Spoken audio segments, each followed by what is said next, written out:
It all began on a particular night when a certain woman, accompanied by a certain child, came to the Duncton shelter seeking refuge. However, the owner refuses to take them in, making excuses that they already have more than enough lives to care for. That's when the woman bribes the bastard with a silver coin, which is more than enough for this greedy scumbag to make an exception. Once they're inside, he shows them the room they're supposed to stay in. Since it's already the dead of night, he decides to go over the shelter rules and responsibility fees tomorrow. After saying that much, the man leaves. The woman, her name is Helen, helps the kid sit on the bed, and for some reason, she feels sorrowful for this poor soul who has to go through so much at such a tender age. The meek kid wants to know where his mom and dad are, but it looks like something tragic has happened to both of them, and Helen is too horrified to spill the truth. So, she feeds him baseless optimism, claiming that he'll be able to meet his parents soon enough. But before that, he'd better catch some Z's and wait for the next day to arrive. The innocent kid acknowledges her words, and a while later, he's fast asleep. Meanwhile, the woman starts coughing violently, and soon realizes she's about to die, with blood coming out with each cough. With a final farewell to the little boy, she dies right there on the spot. The kid wakes up a while later only to see the sheets covered in blood, with her already pushing up daisies. Later, the shelter's manager arrives with his mistress. Both of these scumbags are annoyed to see the old hag dying on them in their shelter. The mistress notices that the kid has the same bleach-colored hair as Pauline, a woman who's been living in the shelter for a while now. Speaking of the devil, Pauline shows up too. And yeah, she really does look a lot like the kid. The mistress immediately orders that the kid will be under Pauline's wing from now on. Since this ain't a charity show, Pauline and the kid have to beg for money together on the streets and bring it in. Now about this Duncton shelter. It's technically operated with charity money and government subsidies, a supposed sanctuary for people with nowhere to go. But in reality, it's a wicked place that exploits children under the pretense of responsibility fees, just to rake in profits. Pauline introduces herself and asks the boy's name. The kid doesn't respond. He's still stuck in his thoughts about the woman who just died. Pauline can read the worry plastered all over his face, so she sits beside him and gives him a little wake-up call. She doesn't know exactly what he's been through, but whatever it is, it's in the past. And he's got to keep his chin up if he wants to survive. If he stays upbeat and keeps his spirits high, happiness will find its way eventually. She extends her hand and tells him to put in the effort to make his life better. The kid grabs her hand right away, and just like that, a new chapter of his life begins. From that day onward, he pretends to be Pauline's son, and they beg together in the streets. While their mother-son relationship starts as purely professional, Pauline always takes care of him like he's her own child. She protects him from bullies and other vagrants. With all the care she gives him, the kid never feels lonely. Not even once. And just like that, 5 years pass by like a gentle breeze. Now, the boy is 8 years old. His name, by the way, is Rowan. As they sit together one evening, they appreciate each other for all the hard work they've put in over the years. That morning, Rowan ended up catching a rumor that she will be leaving soon, and he wanted to discuss it.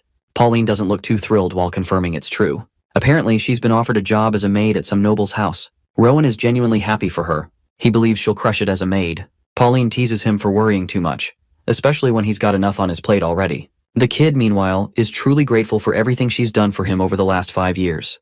When Helen left him alone in this world, or when the shelter kids bullied him, or when vagrants picked fights, it was Pauline who was always there, always had his back. Tears start to fall before he even realizes it. Even though he should be happy for her, the thought of her leaving is tearing him apart inside. First, it was his parents, and then Helen. And now it's Pauline who is about to leave him alone. Everyone leaves eventually, and the idea of being left behind again just eats at him. Pauline quickly snaps him out of his grief. She reminds him that just because someone isn't physically next to him doesn't mean he is all alone. He's only truly alone when his heart is empty. If he holds on to those who've left and takes a good look inside, he'll see just how much they loved and cared for him. So whenever loneliness creeps in, she says, he just needs to close his eyes and feel his heart, because she'll always be right there by his side. Days fade, the sun goes away, and another night arrives.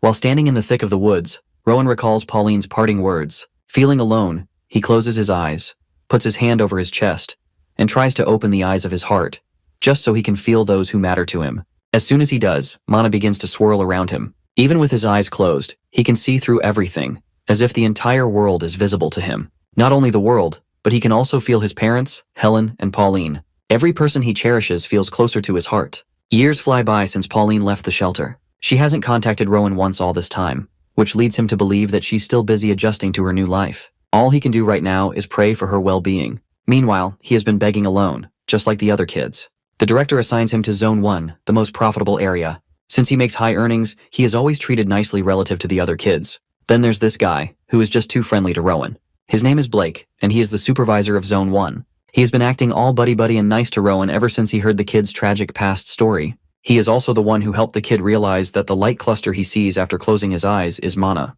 Since this guy is so helpful and accommodating, Rowan has no reason to hate this guy either. This man has condensed light clusters inside his body, and he turned out to be a well-versed swordsman who uses mana. Since Rowan can see mana, he notices that Blake's mana has an oddly murky glow to it.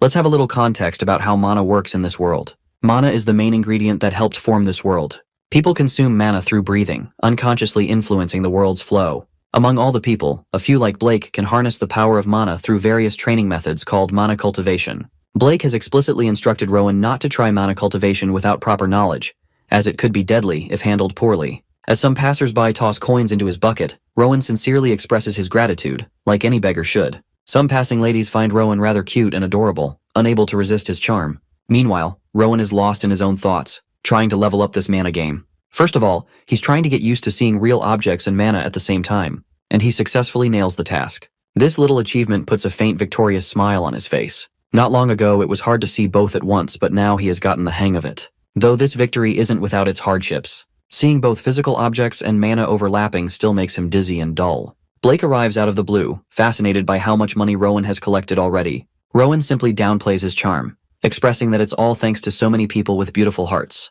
Blake advises him to stay vigilant of any danger around him. After all, his success might develop jealousy in some people. So if Rowan notices anything out of the ordinary, Blake wants him to report it right away. With that piece of advice, Blake begins to walk away, not before waving goodbye one last time. It looks like Rowan has already seen something strange, though he doesn't really want to tell his senior. Apparently, strangers among the crowd, especially those with strong and bright mana, look like they've condensed mana in their abdomens, just like Blake.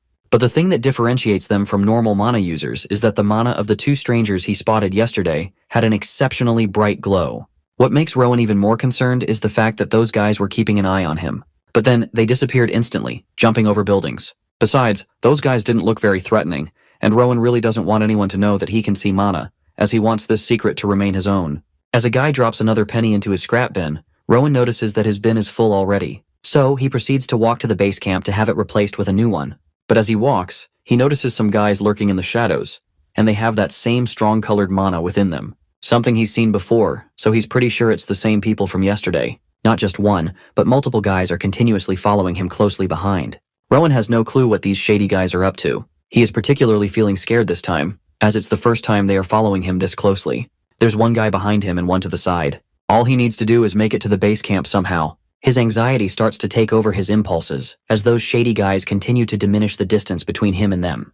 At one point he thinks that he's screwed. But thankfully, at the last moment, Rowan hears the voice of a familiar figure. And that familiar figure is, of course, Blake, who is sprinting down with godly speed. Once he finally catches up to Rowan, Blake cradles him in his arms and jumps so high that he lands on the rooftop of a building.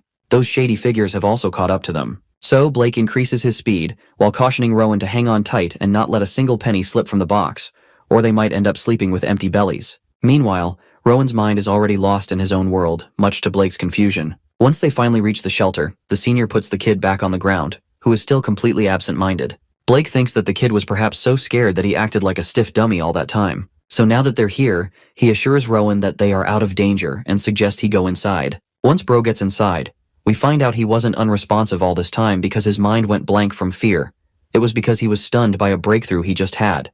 Back when they were escaping, he managed to see how mana flows through the body during movement. He even noticed how condensed mana ripples when strength is focused in the limbs. Hell, he was able to pinpoint exactly how many bursts and fades it takes to leap off a roof. So now, he decides to give it another shot to confirm the full extent of what he just unlocked. He draws in mana through his breathing, circulates it through his body, and starts condensing it, preparing to release it when needed.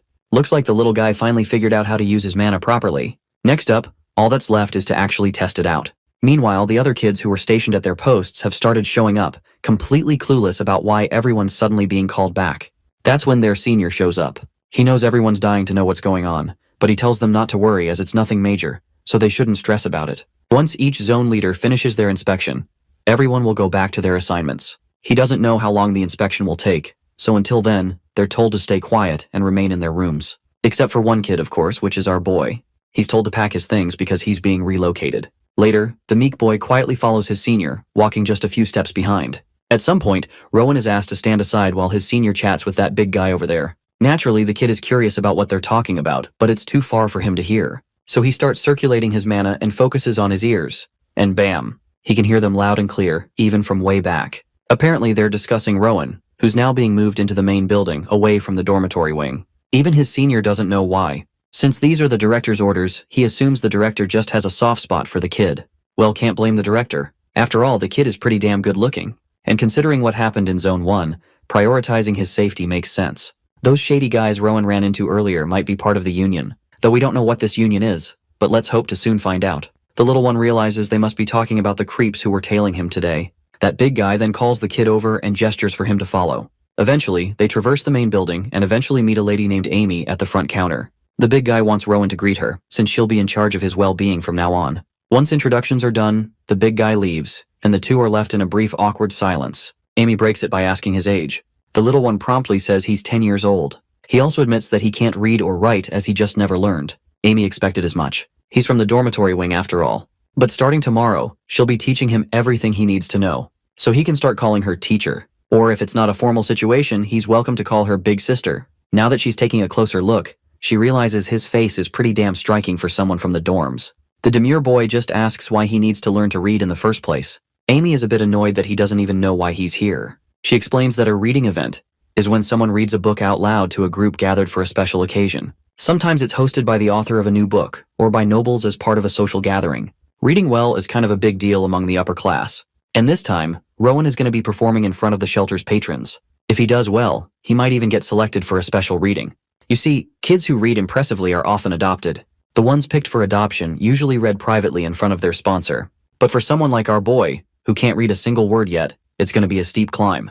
After this massive lore dump, bro doesn't even flinch. He doesn't look confused or overwhelmed at all, which leaves Amy completely intrigued and puzzled. She just gives him an affectionate pat on the head before telling him to follow her. She brings him to his new room and introduces him to the other kids living there. Once she's out and about, Rowan proceeds to put his belongings into his personal closet, something he never had in dormitories. It's then that one of the kids approaches him, staring in disbelief, as if he can't quite believe Rowan came from the dormitory wing. As much as this kid is in disbelief, he seems just as fascinated too. He admits he's never met anyone from the dormitory wing before. So, as a gesture of goodwill, he introduces himself as Theo, that blondie girl is Noah, the guy in the middle is Hayden, and that reserved girl on their left is Lily. Theo then explains the perks of this place. In here, there won't be anyone bullying him, and he doesn't have to go out begging anymore. The kids who participate in reading events help out in the library, work in the reception hall, and attend to guests. The kids in this room particularly manage the library itself, organizing books and handling day-to-day operations. Since Rowan is a new addition to their room, they give him a warm welcome and express their gratitude for having him there. As night deepens, Rowan lies down in his bed. He can't stop thinking about books. To him, books contain all the knowledge in the world. Pauline had always believed that books were the best gift for a curious child like Rowan. Just thinking about her swells his heart with gratitude. In Zone 1, Rowan just finished reading a book as part of rehearsal. Amy then instructs him to bring out the books he read today. Once he places the fat stack of books on the table, the woman begins taking notes of the names of every book. Once she's done examining, she notices something striking. Turns out all these books are fairy tales Rowan has been reading so far. So, she wants him to move on to the novels in Zone 2. She doesn't forget to give the kid well-deserved praise for the god's work he's been doing. The kid is glad that he can read the books from Zone 2 now. After all, Zone 2 is where the books adults read are gathered. He's so excited that he wants to read a bit more before heading back to the dorm room.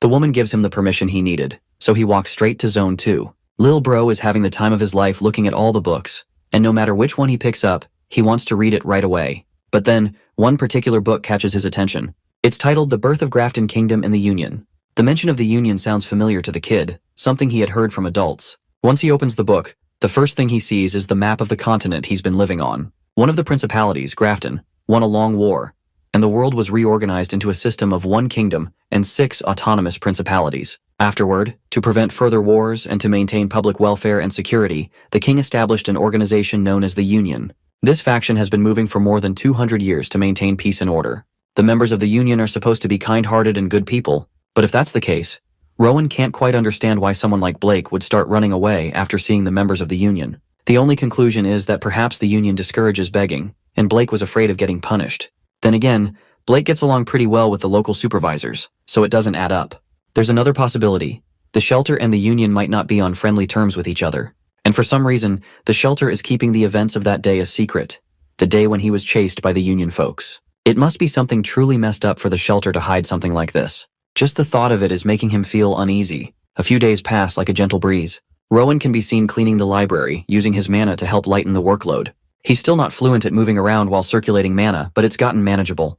Back when he begged on the streets, he used to sit still and quietly breathe in mana. But things are different now. He's practiced enough that he can circulate mana while walking, or even while reading a book. Still, his mana concentration hasn't increased. It always scatters, never gathering properly. It's frustrating, but he believes taking things one step at a time will eventually lead him where he wants to be. On a particular day, all the children are gathered in the main hallway. Standing before them are the vice director and Amy. Without wasting time, the vice director begins calling names of the kids participating in the upcoming reading event. Luckily, Theo, Lily, and Noah make the cut.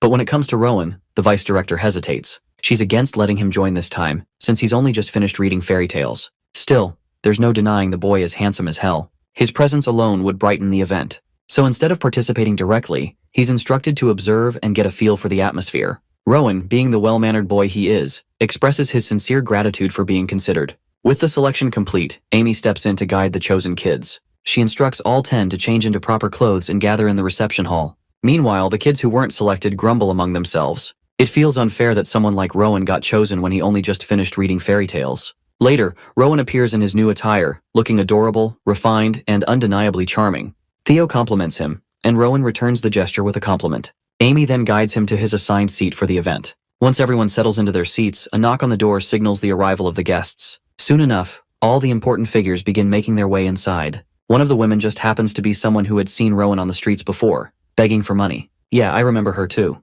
Back then, she was totally smitten seeing such a handsome little fella. Even Rowan seems to remember her, and he promptly expresses his gratitude for the kind gesture she showed by giving him some money that day. The lady's name is Caroline, and she seems to have become Rowan's unconditional fan. So much so that she can't help but talk about him to the vice director, telling her how she saw the kid begging at the Bree intersection last winter. He looked pretty back then, and now he looks even better than before. Just to add to the excitement, the vice director reveals that Rowan has also learned how to read. Hearing this, Caroline gets even more thrilled and insists on having Rowan read a passage from a book today. The vice director humbly reveals that Rowan is only here to observe today. That's a bummer for Caroline, who had been dying to hear him read. Given how enthusiastic this guest is about Rowan, the vice director decides to have him try reading the last chapter as a trial. A little later, the guests are absolutely flabbergasted upon hearing Rowan's rhythmic and pleasant voice. It's as if his voice is hypnotizing everyone, filling the air with thick love and affection that's making the ladies go bonkers with bubbling emotions inside them.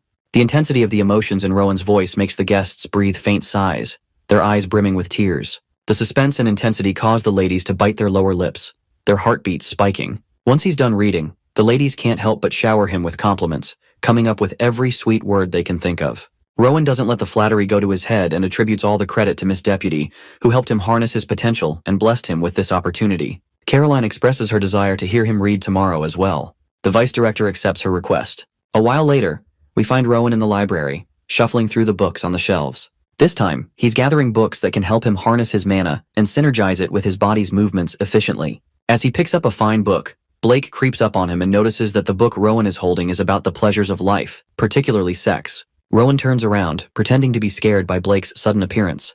But in reality, he already knew who was coming from behind. It seems that Blake is here to give Rowan props for performing exceptionally well at the reading event today. He is feeling a bit disappointed that he missed hearing his junior read in person, so he came to the library hoping to listen to him here. Rowan doesn't blame his senior for skipping the reading event, understanding that Blake has a lot of responsibilities on his shoulders. To catch up, Rowan wonders if his senior has any new updates to share. Blake then reveals something about the guys from the union who were chasing him before. They're starting to bother again, so Blake plans to deal with them with the administrators. Rowan is absolutely certain that with Blake helping the administrators, those union guys are bound to eat dirt and learn the lesson they deserve. Hearing these encouraging words makes the senior even more confident. As much as he wants to join tomorrow's reading event, he fears he'll have to skip it too. While Blake seems like a brave person about to go up against those union guys, this also makes him the real villain. After all, the union only exists to maintain peace and tranquility. But since Blake is so kind to Rowan, he's a good person in our boy's eyes. Continuing the conversation, Rowan assures his senior that he'll hopefully get another chance to hear him read. After all, he'll be reading aloud often in the future. Rowan is more concerned about his well-being, wishing him the best of luck in dealing with those union guys. Blake also wishes the little one good luck for the future ahead. He then points to the book Rowan is holding and insists he read it once he's free from the reading sessions. With that, the senior heads off to work, leaving Rowan to contemplate the situation between Blake and the union. He's curious to see what it looks like when two people who've mastered mana control face off against each other. Most importantly, he wants to figure out where he stands in terms of strength. and if he can even compare to his senior's level. He begins condensing and flowing mana within his body, and unintentionally, he rips the book he was holding into two pieces due to the mana amplifying the strength in his hands. Knocking the door, the boy is told to come inside. Rowan doesn't know why the deputy lady called for him. She tries to put together her words. Turns out, Bro has become the favorite reader among all the noble women. They only want to hear his voice, and don't even care if he's reading solo. Those hollering women ended up giving the poor deputy a headache, so she tried to fill up their impossible demands. And well, now she's devastated to ask the boy if he's up for something like this. Rowan doesn't have any problems, so he's willing to try for the deputy's sake. In the next scene, the deputy officially announces the special reader for the day, but to everyone's shock, Theo's name is called instead of Rowan. This makes the boy stutter because he can't believe that he was chosen. The deputy congratulates him alongside the boy's peers. Even Theo reflects that it should have been Rowan.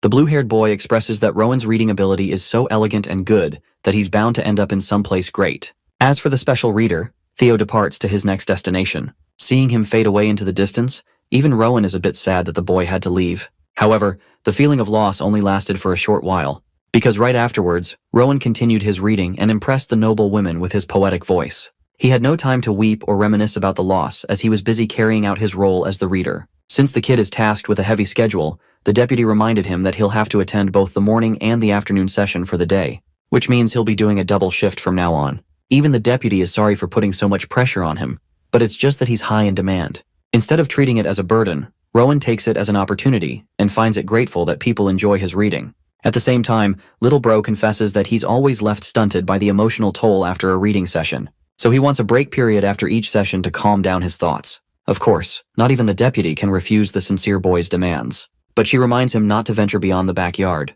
Rowan is okay with that, and he's happy enough to be getting this much. Staring at the garden, the boy finds himself in solitude. Here he can practice mana circulation again. Concentrating his mana on specific positions like muscles, joints, and bones, Rowan is experimenting according to the book's guidance. Following that concentration, he can channel it throughout his body. The one thing that determines the success of the process is sheer willpower. Because mana requires more than just thought to move one's body, it also requires a desire and a call to action. Rowan's body is illuminated with the mana coursing throughout. By the end of the process, he finds himself in a normal state. The only problematic aspect is the mana concentration though, and he can't tell if it has something to do with his body or his skill. But for now, the boy doesn't want to rush the process, believing it's more important to efficiently discard any weaknesses so that he doesn't end up like other people. Back when Blake took the boy to the shelter, he couldn't even walk on his own. Rowan suspected that the people of the Union probably got tired of chasing down after him, which is both a relief and an observation. The observation is the fact that even the people who used mana could end up weakened and exhausted. Rowan wants to crack the code of the stored mana usage and amuses the possibility of using external mana as his own. After all, he's already tested the application of his theory by infusing his voice with mana and sending it as an output. This opens a door of possibility to alter the external mana so long as it has a specific shape or form. Rowan plays with the possibility and discovers an astonishing enlightenment as he causes a leaf to levitate. In the next scene, the special reader is once again selected, and it's Lily this time. Of course, like Theo, she's given an applause and told to be safe. But for some strange reason, Lily is flustered and speechless before Rowan, much to his confusion. The girl stutters to confess her love for the boy, but unfortunately she's cut off when the other kids blatantly start discussing their personal confusion. Knowing that Rowan is the best of them all, they can't believe that he got skipped not once but twice. At this point, they're certain that the deputy has a hand in this, believing that he's just a golden goose for the institution because he brings a lot of profit. Poor Lily's confession ends up getting annihilated, especially when Rowan requests her to say that again because he missed it. But yeah, Lily goes away weeping, losing her chance to confess her love. As for Rowan, the boy is busy in a state of reflection, recalling how the special readers supposedly all go to a good family. This means that if he was given the chance, he could experience a new world out there with a wider experience for his life. This way, he might learn about mana storage even quicker. The boy's curiosity continues to grow. The very next day, during one of his breaks, he's experimenting with the same levitation technique like last time. Rowan finds it easy to use because of the repeated process. Suddenly, he senses a purple string of mana nearby, and notices that a guy is trying to sneak inside the perimeters. This is the guy who actually brought him into the institution. The guy falls down with a heavy thud, and to the boy's surprise, he discovers that his mana is fading. Suddenly, another man quickly follows him and checks on his condition. They discuss what happened, and the word union slips out in their conversation. Rowan hears about it and is told to quietly go back inside without pretending this ever happened. The kid is still frozen in shock, not knowing what the hell is going on. What's more is that the afternoon reading session is actually cancelled on an abrupt notice, and the kids are strictly told to return to their dorms. Nothing like this has happened before, so the kids are confused. Amy concentrates her attention on Rowan and urges the boy to get ready, because this time, he's the special reader. Preparing for the event one last time, the boy looks sad. He recalls Amy's strong remark, which lacked the usual empathy she had on her face. Recalling what happened earlier with those two men, he wonders if they were responsible for playing a part in the cancellation of the afternoon reading session. Though the boy is uncertain, he steps up and finds Amy, dressed up and ready to go to the sponsor. But deep down, he knows that something else is going on at this shelter. Seeing the kid's well-prepped outfit, she is dazzled for a moment. But she doesn't tell him anything and instructs the kid to follow her. Rowan questions if he's being adopted by Caroline because that may have been a good ending. But to his shock, it's actually someone else. But Amy once again doesn't say a word. They make their way to the relief shelter called the Annex, which appears a darker and more gloomy place than the ones he is used to. Even Rowan can sense that the place is full of evil people inside, harboring suspicious mana. Anyway, the welcomer takes the boy inside, believing that it's important for them to hurry. While parting with the man, the boy gives one last look to Amy's face, which appears neutral. Inside, he quickly notices that the building lacks windows and it's much more gloomier than he thought it would be. The boy doesn't want to let his guard down in case something happens. Inside, he hears the voice of the vice director. They enter an odd-looking hall, which looks a lot like a ritual sacrificing altar than anything. Immediately, Rowan is told to sit in the chair and start reading. Collecting his thoughts, he wonders if these mysterious people are running away from the Union because of what happened earlier. And he's drawn a complete blank on the purpose of the ritual too. Rowan spots the book that he's supposed to be reading, but the boy appears shaken and worried. For now, he's curious about the strange pit descending below, wondering if there is something inside. An enlightenment strikes his head. It's actually a large pit of mana, unlike anything the boy had seen before. Rowan is told to begin his reading at once, and so the boy poetically begins reading a passage that describes a gloomy tale related to the dark pit. Even now, he can sense the dark mana accumulating inside of it. Rowan keeps on reading, reflecting how he's being struck with uncontrollable emotion. His reading takes a darker turn even in his own narration, and now, he realizes what's going on. It's actually the pit of mana that is his one and only listener. As the boy continues to read, he finds himself being zapped of his own mana. His body feels weaker with every word, and he thinks that it's dangerous. However, if he stops now, it will be too late. The shelter will be in trouble, and the forces of the Union will catch up to them. Concentrating even harder, the boy endures the hardship. His new plan of action is to absorb the surrounding mana and slightly adjust its flow for his own sake. And with that, tendrils of white mana separate and string away from his body, engulfing him in a form of a barrier. His total control over the mana flow resulted in a complete success. Now the boy is happy as he doesn't have to worry about reading. He plans to stall for a bit, and he can always tell whether or not the people of the Union have arrived based on mana detection. Rowan continues to read, but he's taking way too long, because the people who were plotting his demise suspected that the procedure would be finished by now. Realizing that they must check on what's going on, they decide to get the move on. But our boy is already prepared for them, sensing that they're heading this way and wondering if he was able to buy enough time. His focus breaks when he sees the people barging inside. One of the men is roaring his way inside, but to the boy's shock, they're actually heading underground instead of coming to him. This makes him wonder what the hell is being fed in the dark pit. The scene cuts to the housemaster getting bitch-slapped and the deputy lady grabbing him. The guy in charge of the ritual thinks they've deceived him in some way for having tried to run away. Meanwhile, Rowan casually makes his descent and focuses his attention on a terrifying tree of lost souls. Rowan's world breaks before his very own eyes as he notices that many people were sacrificed for the sake of the ritual. His despair takes an even darker turn when he recognizes Pauline as one of them. Anyway, the crazy guy from earlier catches the kid. Meanwhile, Blake comes rushing, questioning what the hell happened and why the directors were all killed. Blake learns that the directors tried running off, and it's then that they discovered a strange fruit. Rowan was brought here so that they could create one more fruit. But in the end, the process went unexpectedly south, so they don't know what's going on. Blake mouths his frustration and pulls the blade away from Pauline's corpse. The scene reminds the boy of his conversation with the man who he deemed as his brother. He asked Blake why he didn't have a sword on him, and all he was told was that his weapon was being used somewhere else. This is the dark truth. Blake is the bastard responsible for killing Pauline. The dark sight turns Rowan into an unrecognizable force of nature. The first thing he does is that he kills the man immediately. While Blake was busy retrieving his blade, he failed to notice what was going on behind. The next thing he knew was the boy enveloped in a powerful dark aura. He wasn't expecting Rowan to be this powerful at such a young age, but before Blake can even finish his yapping session, Rowan literally speed blitzes the shit out of him. His attention is concentrated towards the lives of the ones who are no longer here. Tears filled in his eyes. The boy weeps for his mother figure who is now no more. Imbuing mana inside the dead tree, he dives deep into the memories of the people. Rowan notices the tragic, horrifying memories of defenseless kids crying and the people dead. In front of him is a man, a matured version of Rowan that looks just like him but older. Before the boy is able to grasp more into the memories, the sequence breaks, much to his regret. And though he doesn't know what's going on, something inside of him has changed. It's as if he has reunited with the familiar mana that he once lost.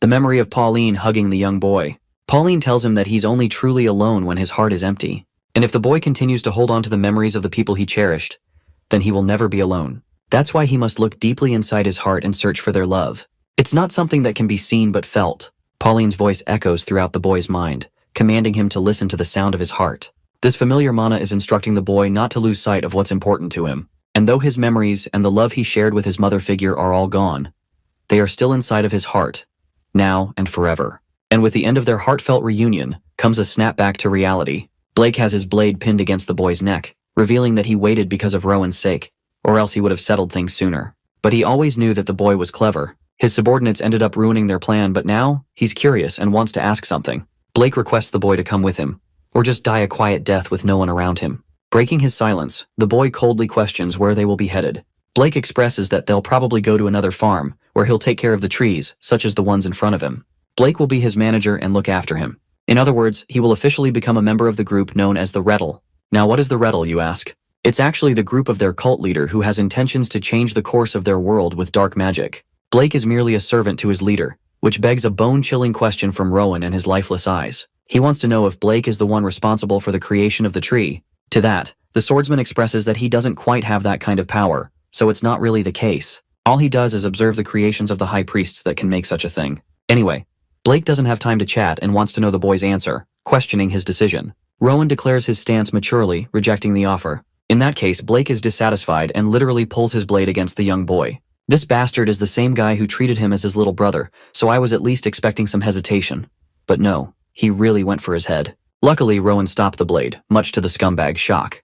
The boy casually stopped the weapon with 2 of his fingers thanks to his external mana control. Right now, Rowan wants to know if Blake is the one responsible for killing Pauline. The arrogant swordsman wonders if the little boy will seek revenge if he answered yes. In response, the boy shattered the blade with his electrifying mana, declaring that Blake won't live to see tomorrow. Now that's cold as hell, and also sad if you think about it. Blake is hit with a powerful blow, to the point he drops to his knees in pain. The little boy even warned him ahead of time to dodge, and yet he couldn't.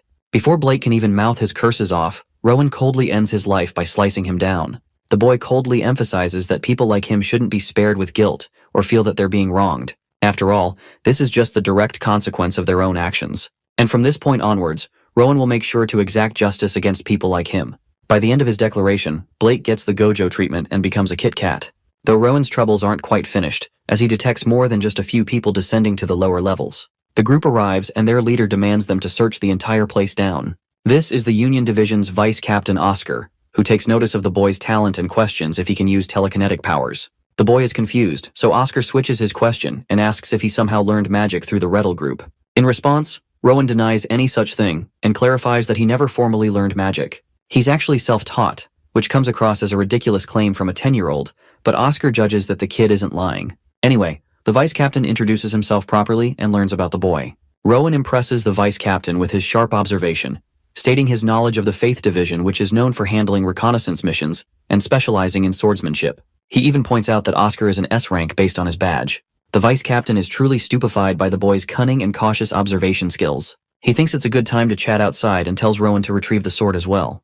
Channeling the use of his power, Rowan displays his telekinetic abilities, shocking the likes of the vice captain who can't believe that the 10-year-old is so sharp at a young age. One of his subordinates quickly informs Oscar about the tree's origin.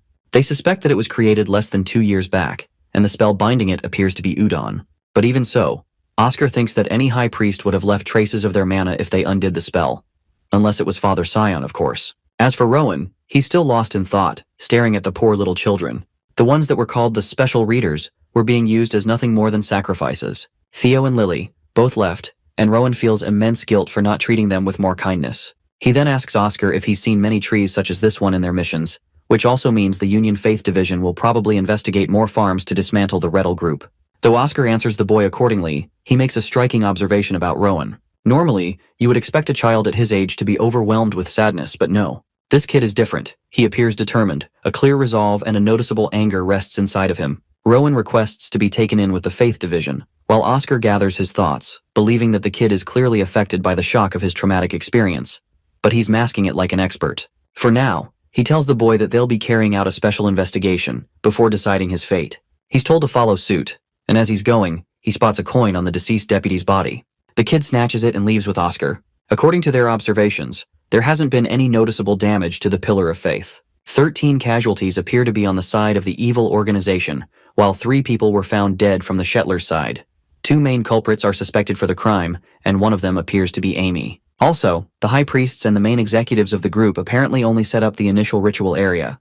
They have yet to uncover the true cause of its collapse, which is why further investigations are being carried out to find out how and why. With the report concluded, the vice captain turns to Rowan, questioning where the boy finds comfort the most. Rowan responds that he likes the library, so catering to the boy's preferences, the considerate Oscar believes it is best to talk there. He tells the boy to lead the way, and in the very next scene, they're sitting inside the library, discussing the plans. Oscar expresses how even inside the library, he doesn't find any books on mana cultivation, so he's dying to know how the boy managed to learn magic on his own. Rowan's simple explanation is that he figured it out, which is actually a pretty noticeable sign of his genius. Talented people usually don't have a good way of simplifying their intuitive abilities, so this kind of reaction is common.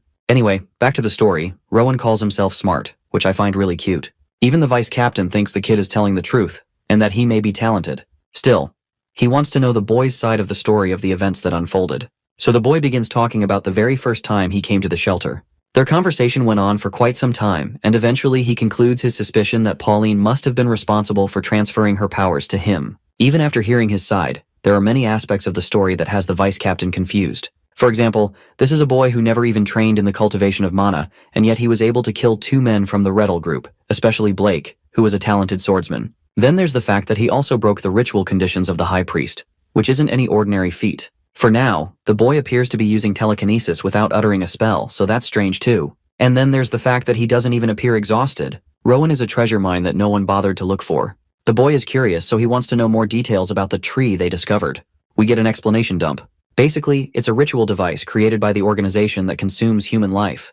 Their goal is to birth a fruit formed by the consumption of life energy. It's actually just a condensed version of mana physically manifested in a form. Hence, it's a precious fruit. Oscar even shows the boy the fruit that was created as a process of Rowan's mana consumption. The fruit is then taken and eaten, allowing one to grow their mana reserves. It's an expensive product on the black market. As for why they're using the method of reading, it's actually because rituals require conditions to be fulfilled.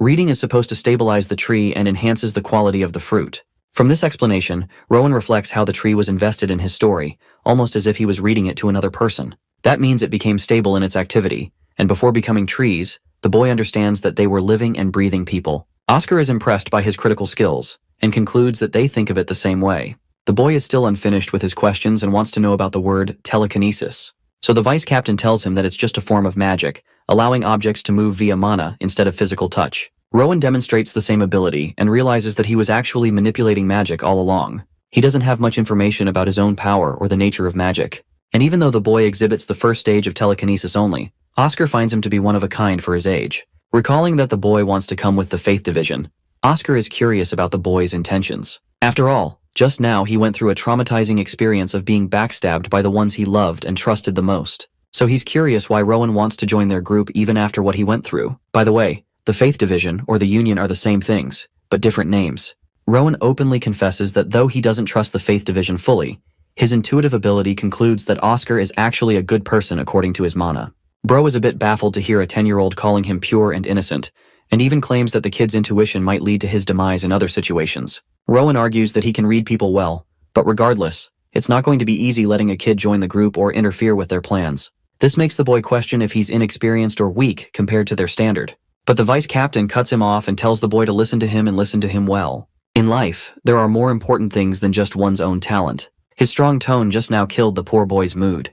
Rowan sulks in sadness, causing Oscar to clarify that there's nothing wrong with him. It's just that making exceptions for an outsider is hard, and that he's too young. So then, the young but clever boy questions if one's age matters more than their ability to perform. This striking question stops the vice captain dead in his tracks. It's true that Rowan exhibits the talent of a genius for his age, and it is made evident by his ability to subdue 2 grown men. But that's not everything. Unfortunately, Oscar admits that the Union accounts for one's experience through their age instead of talent. Rowan then questions if he's an immature boy for their group.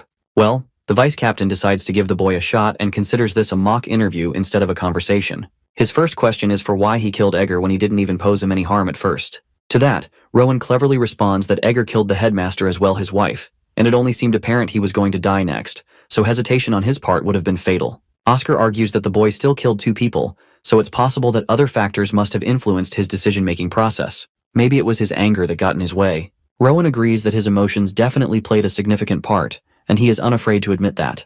At the same time, he believes that sometimes human emotions don't cloud judgment, but instead clarify one's decision-making process. As for the basis of his judgment, he'd concluded that many innocent lives were taken by the scumbags before him. That's why there was no point in sparing such people who had nothing left in their lives to redeem for. Ultimately, the young boy also didn't have any right to let them continue living. To this claim, Oscar questions if the boy had the right to kill them instead.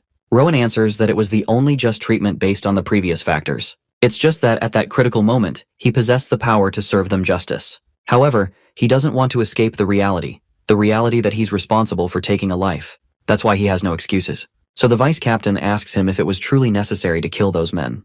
To his shock, Rowan admits that at the end of the day, some people are tasked with the role of execution, and with his bone-chilling glare, he also concludes that the Union existed for that reason as well. In that brief moment, the vice captain saw something in him. It's true that the Union's goal is to act on their ultimate values, but even more so, their ideal is to create a world with happiness and laughter all around.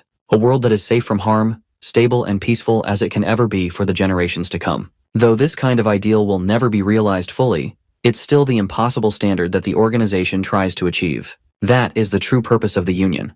The vice captain internalizes that it was their one purpose, and he is impressed by Rowan's calm answers, but at the same time, surprised that the boy is capable of verbalizing such deep thoughts. Oscar decides to tell him about something called the Grave, which is supposedly an ultimate evil organization that threatens the existence of their kingdom. Rettel is just a faction from that organization. The first division of the Union is hard at work to annihilate their evil farms, and though the process will be tedious, he thinks that Rowan's contribution might be the tipping point they need. The boy is confused by Oscar's remark, so the vice captain concludes that he'll be going to the Union to prove his abilities, and once he does that, they'll consider him one of their own. For now, he wants Rowan to match his own expectations. And with that, the meeting ends. Outside, Oscar and his team are gathered. He announces the Duncton Shelter's evil operations to help Rettel's dark plans, but luckily the Union has once again shone through and perished the darkness in this area. The dungeon shelter will resume proper operation from now on. Apart from that, he signals the division to depart. Finally, he calls out to Sienna as one of his subordinates and instructs her with something. From first glance, the young boy notices how she's radiating a glow of blue mana in ripples. Oscar wants the boy to be escorted safely to the Union, so she'll be doing that. Sienna introduces herself as the runner of the Pillar of Faith, and shares that it's going to take at least 2 weeks to get to the Union. Because it's a long journey, she wants him to quickly gather important luggage. Fortunately, the boy doesn't have anything useful to leave with. Sienna reminds him that he won't get a second chance, and even entertains any questions from his side. Rowan forwardly asks about her and learns that she's a dark elf. Rowan is stunned by her bright aura and shares that he thought the dark elves had a darker aura. The girl is a bit baffled by his claims, but in any case, Rowan apologizes for overstepping. He's just intrigued by her mysterious personality. Sienna replies that it's probably because of the bloodline that he's behaving this way, but she doesn't elaborate on her comment and mounts the horse for them to leave. Oscar bids the boy farewell for now. The gentle and considerate boy even tells the rest of the group to take care, winning their hearts with his sincerity. And that's how their journey to the Union began. Fast forwarding to the next scene, we find Rowan and Sienna taking camp for the night. She gives the boy a tiny sheath for his blade. The boy had been curious for a while about what she was busy doing, and it turns out she was preparing him a little gift. Rowan is really happy and addresses her formally, which she doesn't like. At the same time, calling her big sister also doesn't seem natural. So instead, the boy decides to call her Sunbae, since they're going to be working together very soon. Seeing the boy's playful little demeanor, the dark elf turns away a little flustered. Anyway, he plays around with his telekinetic ability by swirling the broken blade in the air. Sienna takes notice of his talents while the boy recalls how the vice captain called his powers as telekinetic magic. She agrees with that definition, but it's more so that it serves as the closest definition to the boy's magic. Confused, Rowan questions what defines his power best. In response, she tells him that it's hard to say because his magic seems to be unique. His power is somewhat capable of directly controlling mana without the usage of any incantation or a spell. It's the kind of divine power that only the ancient elves had, who were the original race of the elves before they split up into multiple races like the dark elves. Based on the boy's eye colors alone, she can tell that Rowan's parents weren't the ordinary type. The word parents makes the boy reminisce about his own. The next day, Rowan and Sienna end up arriving at the Union, which is a place resembling a town. As they're navigating inside, she explains how it is divided into 2 types of zones, the residential and commercial. However, one thing is for certain, every race gathers here to stock resources. It is the most dependable and most powerful place on the entire continent, not just because of the structure itself, but because the world's strongest people gather here. It's the reason why the Union is considered the sword and book of the continent, as warriors and mages all gather together to protect the citizens from evil organizations like the Grave. Rowan is learning new things and filling up his head, while Sienna shows him his new home. Walking ahead, they're greeted by Lazarus, who is the director of the union's management bureau. He's intrigued by the boy and requests to have a word in private. So they go on to speak in a really bright room, so much so that the boy points it out in his head. Now, based on Sienna's words, he's learned that the place is where military forces gather. The thing about the man in front of him is that Lazarus appears to have the brightest and most controlled aura.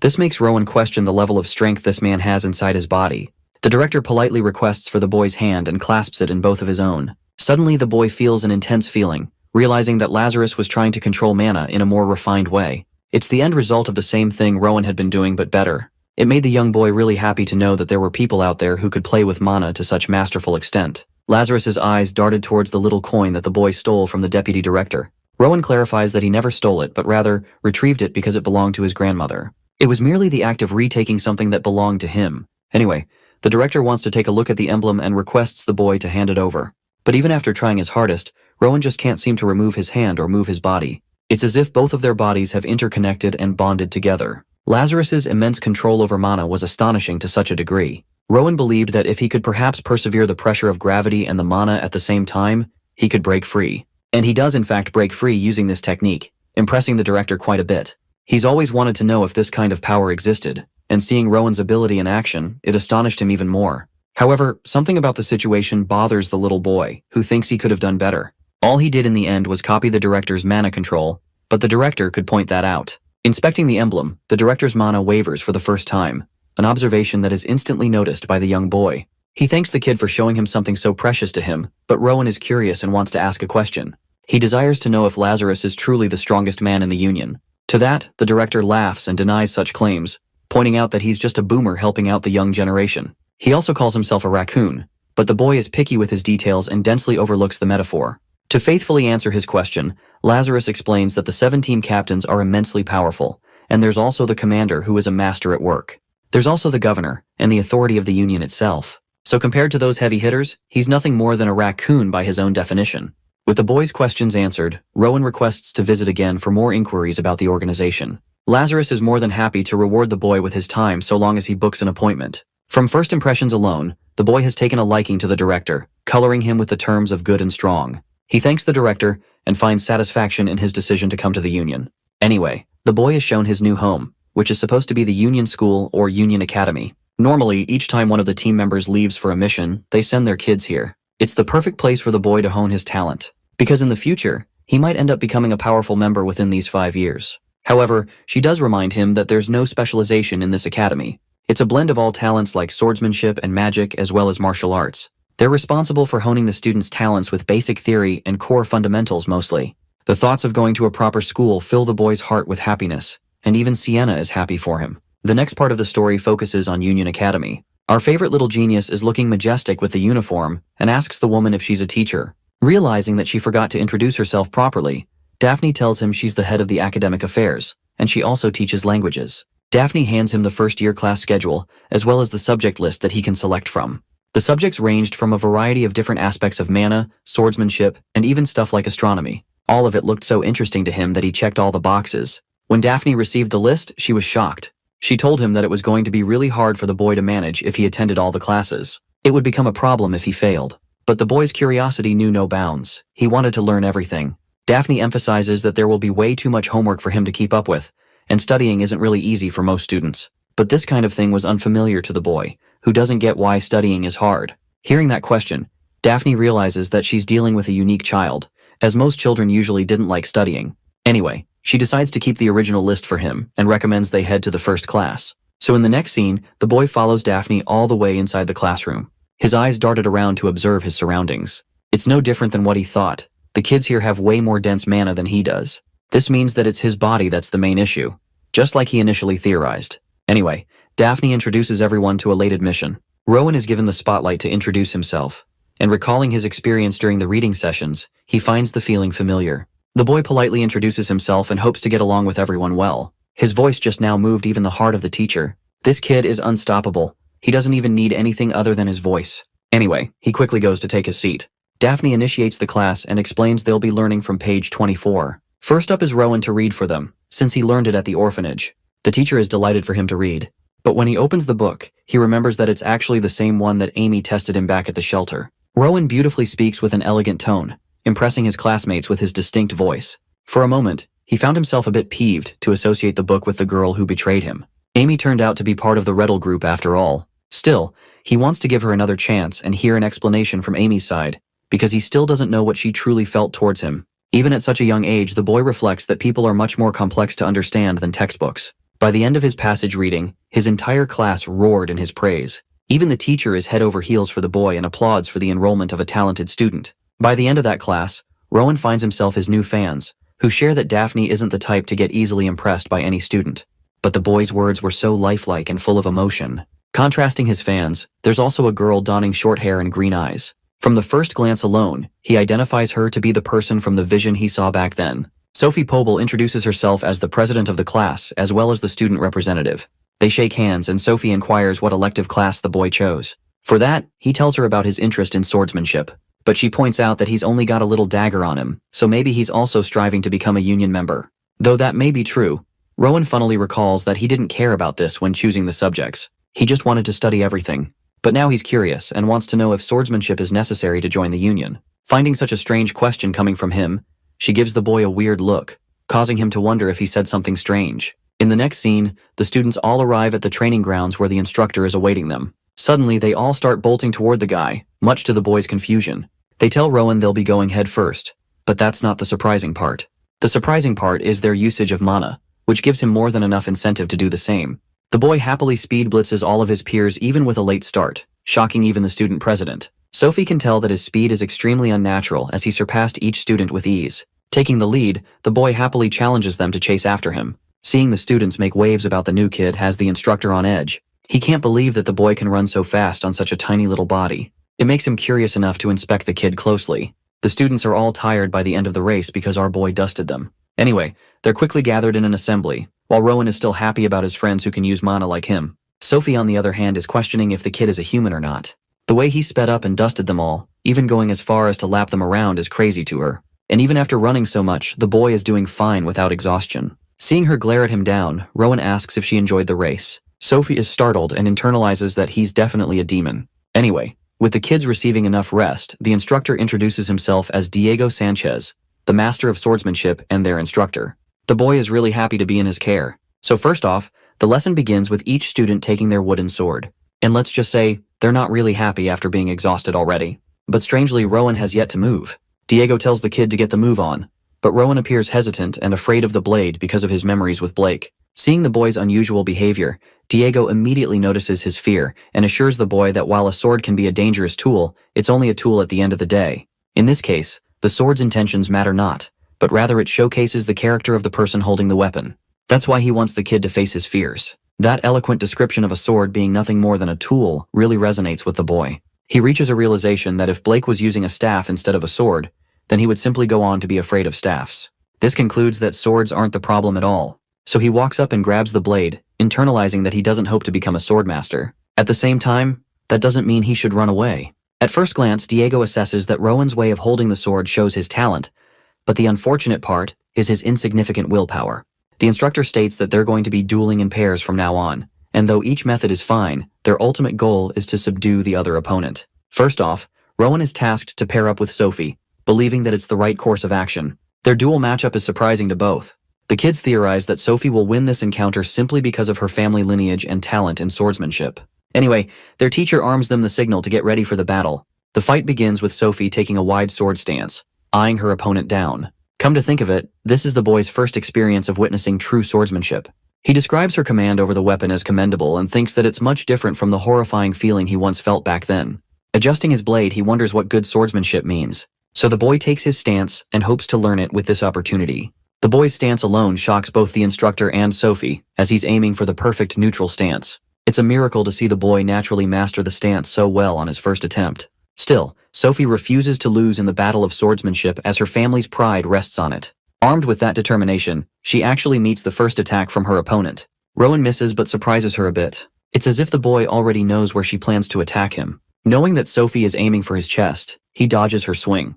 Not just once but continuously until she's being blocked and pushed back. Sophie finds herself sulking in the midst of battle because she's sad that her cautious opponent has read her every move. It's as if the boy is witnessing the future before it even happens. In the end, she admits defeat and requests another battle. Rowan smiles at her and agrees to her demand. After the match, they talk extensively about how well he performed. She's really impressed by his natural ability for holding a sword. Turns out that they fought a total of 4 times, and each of them won and lost 2 times. Sophie's happy to fight him more often now. Apart from that, the students are glad that the next class involves magic learning, so they'll be able to rest a bit. But Rowan is confused because he thinks it is probably one of the most important classes to become a union member. But the boy's question alone causes his classmates to express their shock. One kid tells him that unfortunately, their teacher is just so out of their league that it's impossible for them to learn magic from him. Rowan agrees that it isn't just easy to learn magic, but he's curious about their teacher. At this point, the students are really starting to catch on to the boy's lack of knowledge. The man who is going to teach them basic magic is not only a former commander, but also the magic dean of the academy. That man is the esteemed Professor Arthur. Oh wow, I wasn't expecting Arthur from the beginning after the end to suddenly jump universes. The magic class is in session. Professor Arthur is the man who used to be an esteemed commander. And from the looks of it, Rowan is impressed to find his mana even denser than the director. This makes him curious about the strongest individual in the Union. Arthur learns about the newest admission and expresses that he teaches basic magic. Of course, he clarifies that just about all of the students here find his class annoying. But Rowan appears different, as the boy has intentions to become a mage and join the Union. This confession makes the elder really happy, commending the boy for his hardy spirit and at the same time reminding him that he's deviating from the path of swordsmanship. This makes Rowan wonder if that's the reason his classmates were looking at him funny before, so he inquires why it is the case. To that, Arthur lets the young Sophie answer his question. The girl confesses that in order to achieve total mastery in magic, one has to acquire a ton of knowledge which places a heavy burden on both the body and mind. This means, even if there was a talented being out there with a talent for magic, they still won't get recognized as a mage without a decade of training. Arthur confirms this, and explains that it's hard to become a member of the Union after graduation. From this information, the boy sulks at his understanding, realizing that a first-class mage isn't enough to be reliable. In order to become active, one has to reach the 2nd class at least. Because of that, Rowan sets his goal of reaching 3rd-class magic before his graduation. It's such a powerful goal that it even shocks the professor, because the boy probably doesn't even comprehend what 3rd-class magic even means yet. Arthur helps him out, writing down on the board how swordsmanship is the focus of the Union, while magic is used as a pursuit of wisdom and knowledge. He writes down an incredibly complex formula on the board to produce a basic fire arrow. But there's something wrong with it. Just based off of his memory, the boy recollects that he's seen this formula before near the ritualistic pit. Arthur finds it understandable that the students don't get the issue with the formula. Though it looks complex, the fire arrow is deemed as an easy and basic spell. The advanced spells, on the other hand, are way harder to reproduce. Professor Arthur demonstrates the beautiful recreation of the fire arrow, but the boy catches the small detail that the arrow is a bit unstable, as if it's about to disappear any second. The elder emphasizes that magic formulas are extremely detail-oriented, so even after spending so much of his mana, a small mistake in the formula is enough to destroy the spell. But when he adds a final element to the formula, the blazing arrow is now even bigger and more powerful than before. The mere sight of it impresses the students. Arthur explains that mages are supposed to memorize formulas like these and make sure they're always correct. It requires a godly level of patience to adjust a spell, like turning the fire arrow into a ball, which consumes more mana and causes additional strain on the mind and the body. Apart from that, magic has its own limitations more than swordsmanship. Sophie shares that it's actually due to the fact that channeling mana into a weapon is easier and efficient compared to handling a spell. The instructor also adds that the consumption of mana is typically more straining, and hence its power relies on the mage's reserve system. Rowan now understands magic a lot better, understanding that every mage scales his strength according to their mana pool. And if that is the case, then the boy's low mana concentration will become a hindrance for his magic production. Still, he thinks that by thoroughly studying the workings of magic, he can perhaps solve his problems. But for now, it's uncertain. Arthur asks a fun question for the boy, wanting to know what is required to cast a specific spell. Rowan correctly answers that a formula is required. And while that may be true, formulas would be teasingly difficult for mages to recall in combat. That's why the system of formulas was redeveloped into the form of magic circles, which perfectly embody the principle of the formula. Rowan realizes that the tattoos he saw on the director's arm was actually a magic circle. He learns that some magicians like to engrave it on their bodies to get used to magic faster. It acts like a symbol, and if the formula is the equation, then the magic circle is its representation. Following this conclusion, the boy then inquires if the chanting is the actual conversion of the formula. Alarmed by the boy's observation, the teacher wonders what led to his conclusion. Rowan expresses that the formula his teacher wrote on the board acted as a blueprint to create a fireball, and if they truly consider the magic circle a symbol, then that means that chanting creates the linguistic conversion of the same spell. This remark makes the professor smile proudly. Though it was his first day in this class, Rowan displayed a thoughtful concept that many mages studied deeply to this day. Arthur is really impressed by the boy catching on quickly. He confirms that chanting is simply mouthing the right words, and infusing each word with mana creates its incantation of a spell. To demonstrate his point, the professor unleashes a fireball spell based on his incantation this time. He also points out that elements like one's speed and tonality affect the spell too, even their emotional state. It was no different than a recitation or a reading. And yet, no recitation in Rowan's life ever captivated him such as this. The professor thinks he might have intimidated the boy by describing the complex details of magic, so he wonders if Rowan is still interested in achieving his grandiose goal. To his surprise, Rowan is even more intrigued than before. The professor really likes this and thinks it's about time they kickstart the class by learning ancient languages. Each student will be handed a book to decipher the nature of the language, and as you guys can guess, they're already feeling the dread of being handed such a cumbersome task. By the end of that torturous class, Sophie is fully drained because now the kids have so much homework to take care of. She regrets signing up for way too many classes. But at the same time, Rowan appears unshaken. Dude literally filled his entire week with a boatload of classes except for break periods. It's because his curiosity is on another level, to the point it annoys even Sophie. Anyway, Sophie learns that his dorm room is actually with Lucas, which is a name that doesn't ring a bell in his memory. She bids him farewell and leaves for the night. Back in his room, the boy is hard at work, trying to decipher the spell with the basis of his formula. Since he didn't have the reserves to use powerful magic normally, he wonders if he should adopt an approach of creating magic that suits his overall abilities. To the boy's shock, he winds up creating an actual spell. It's a ridiculous feat that comes with a major drawback. You see, though he ended up casting the spell, the toll on his body was ridiculous and ended up knocking him out completely. Returning to his room, Lucas is shocked to find an unconscious boy sleeping on the floor, wondering what the hell happened. In his unconscious slumber, the boy hears a familiar voice. The voice of Lady Sienna, who thinks that she must have tasked the boy with more than what he could handle for his age. The same goes for his other teachers who thought the boy would be extraordinary and ended up burdening him with far too much.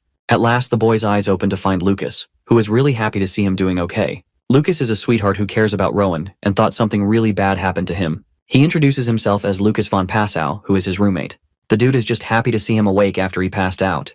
Rowan is surprised to learn about his own unconscious state, but it's nothing serious apparently. Anyway, Rowan doesn't get why Lucas was shitting bricks after him. Turns out that he has been exclusively tasked to take care of the child through his father. Here's the interesting plot reveal. Lucas's father is actually the Vice Captain Oscar, and he's really hoping that Rowan sings praises of him in front of his father. Based on the guy's mana alone, Rowan trusts him with his word.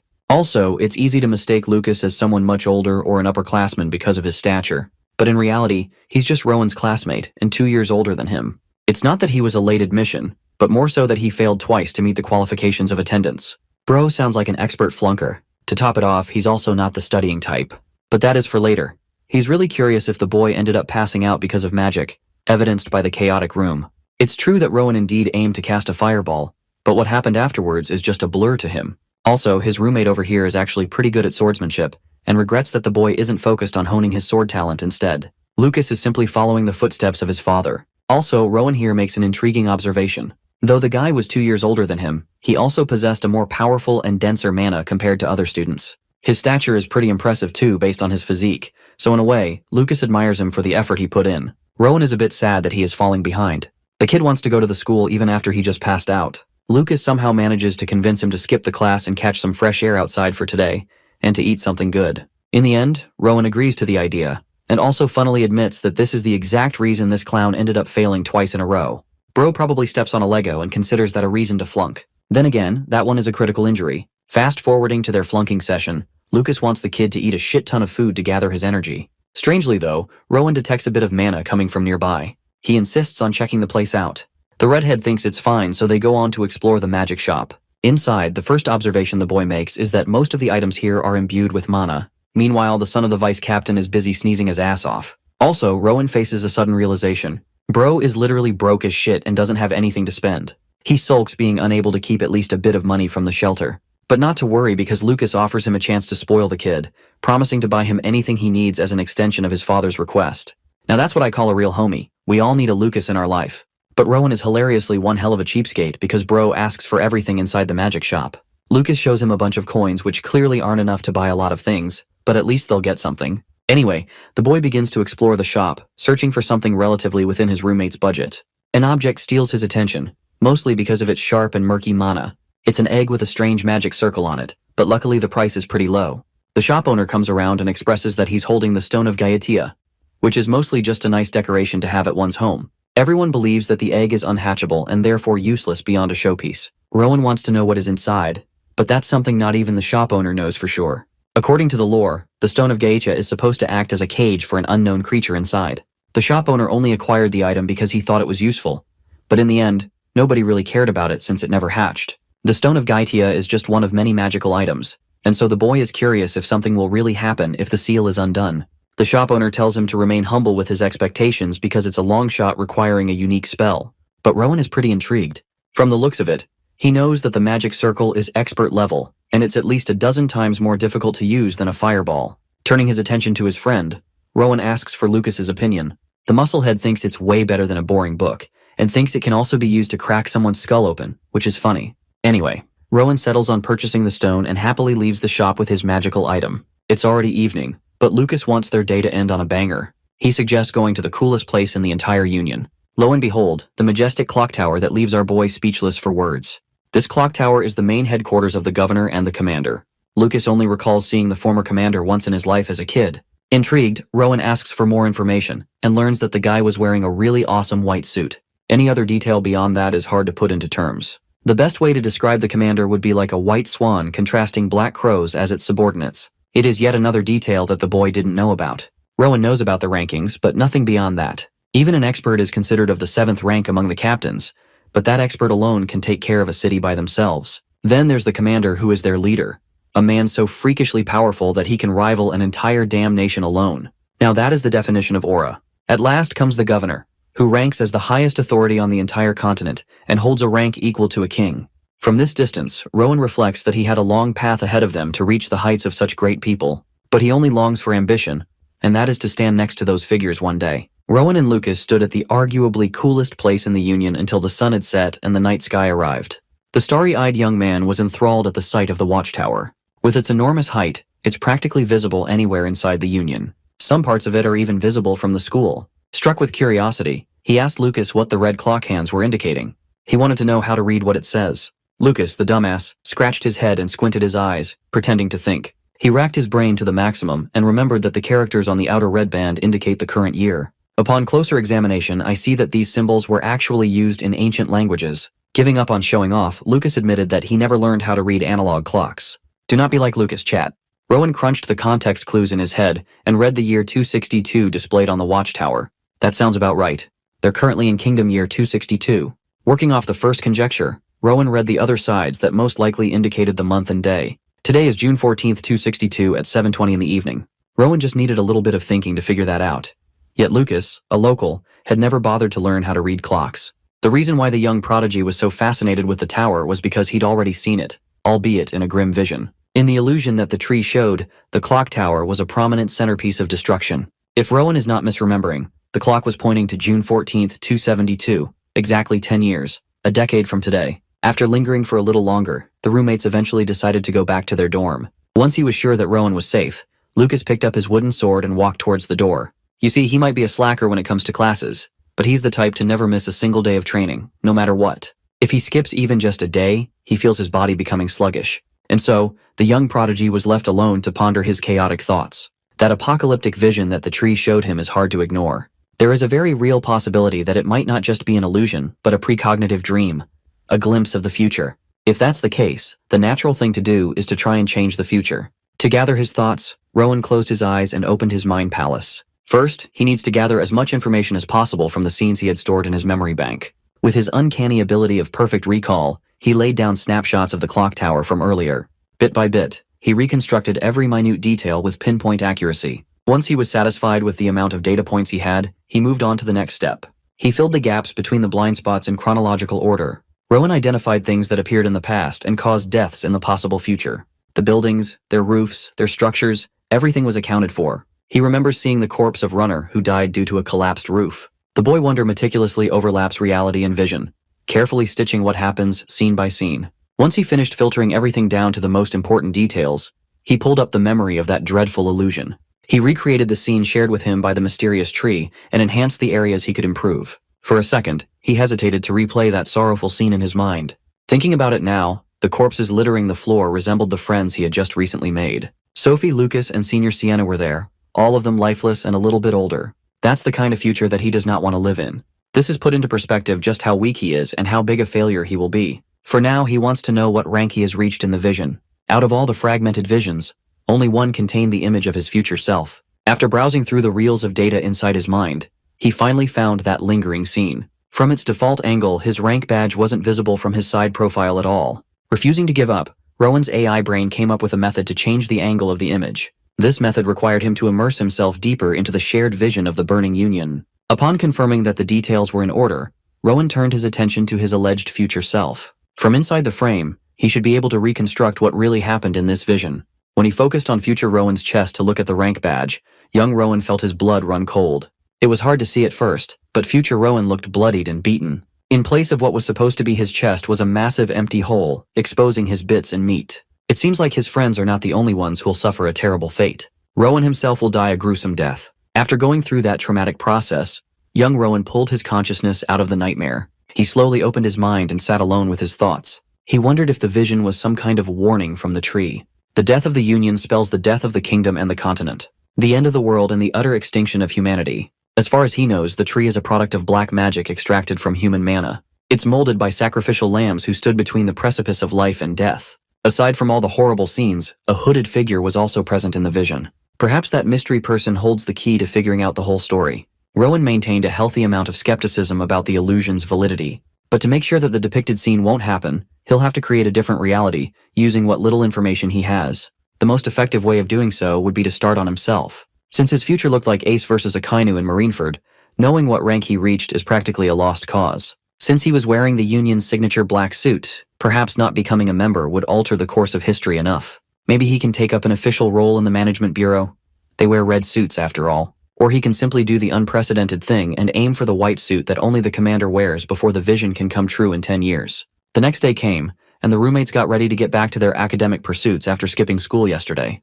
Lucas reminded Rowan that Professor Daphne had asked him to stop by the faculty office before classes began. After passing down the message to his new roommate, Lucas went on his merry way toward the campus on his own. Rowan wonders why Professor Daphne would ask to meet with him in private. After putting on his uniform, he went straight to the faculty office. In there, Daphne politely asked about his condition after that little health scare the day before. Rowan heard from Lucas that this kind of professor processed his incident for medical leave, so it wouldn't be a hassle. Professor Daphne was simply concerned that the kid had taken too many elective classes and was already drowning from the workload. She asked him to reconsider some adjustments, but he was steadfast in attending every single class possible. In fact, he's excited to attend classes that he hasn't been to yet. Professor Daphne felt partially responsible for Rowan's collapse, but the ball of sunshine assured her that such an incident would never happen again. One last time, she reminded him to reach out if he ever needed help, and Rowan gave his most sincere thanks. After the meeting, the young man headed for his first period. Nowadays, he can practice mana cultivation as naturally as breathing, so training doesn't eat too much of his schedule. More importantly, he had gained a newfound purpose. He wants to guide his friend to grow alongside him. As soon as Rowan entered the room, his classmates turned to him with varying degrees of concern. They heard about what happened to him, and were all worried that something bad happened. Rowan appreciated the fact that they kept him in their thoughts, strengthening his resolve to expedite their growth. If he can successfully pull them up to the pinnacle of power, then maybe they'll survive. So Rowan asked for everyone's attention as he asked the whole class for a favor. First, he called on Isidore, Mursa, Lian, Kirsten, Edwin, Darian, Tirik, and Kalitos, the magic kids who are not interested in swordsmanship classes. Then he called on Flora, Sebastian, Epona, Demas, Sabrina, Wella, and Lucas, the muscle brains who had never attended a single magic lecture. Everyone was quite touched that the new shining star even remembered their names. Don't worry, you guys watching don't have to memorize the names of these NPCs. Curious, Sophie asked why Rowan brought the matter of classes so suddenly. Well, he was just hoping that everyone in this class would join him in taking both courses. He's actually quite worried that he might be asking too much from them. However, his unique charm had already captured the ladies. They would gladly go where he wants to go at this point. The dudes, however, were more skeptical about adding more to their plate when they'd already picked the courses they wanted. Rowan understands their reluctance, but all he's asking for is a little change in perspective. Instead of yapping about it, he reckoned it would be more effective to just show everyone why they should expand their horizons. He turned to his roommate, the last guy you'd see in a magic lecture, to give basic magic studies a shot just for the day. With his sincerity and magnetism, Rowan succeeded in roping his classmates in. They just find it hard to say to a face like his. The Dean of Magic Studies, Professor Arthur, entered the lecture hall and noticed that there were no vacant seats for today's session. He had heard musings about how Rowan encouraged everyone to take the magic class today. In all honesty, Arthur felt lively at the sight of a full lecture hall, thanks to the kid's effort. Rowan just wanted to show everyone that magic is not something so distant and foreign. Hearing the kid talk about magic like an optimist, Professor Arthur grew curious about Rowan's progress. When asked what he had planned to show the class, Rowan asked permission to step up on the platform for a moment. The professor chuckled and invited him to the front. Lucas sat beside Sophie. He didn't know whether he should cringe or rejoice at his roommate's fearlessness. While Rowan was about to take to the stage, a conversation was happening just outside the lecture hall. The busiest person in the union had come to a first-year class. So early in the morning, Professor Daphne suspected that the reason might be Rowan.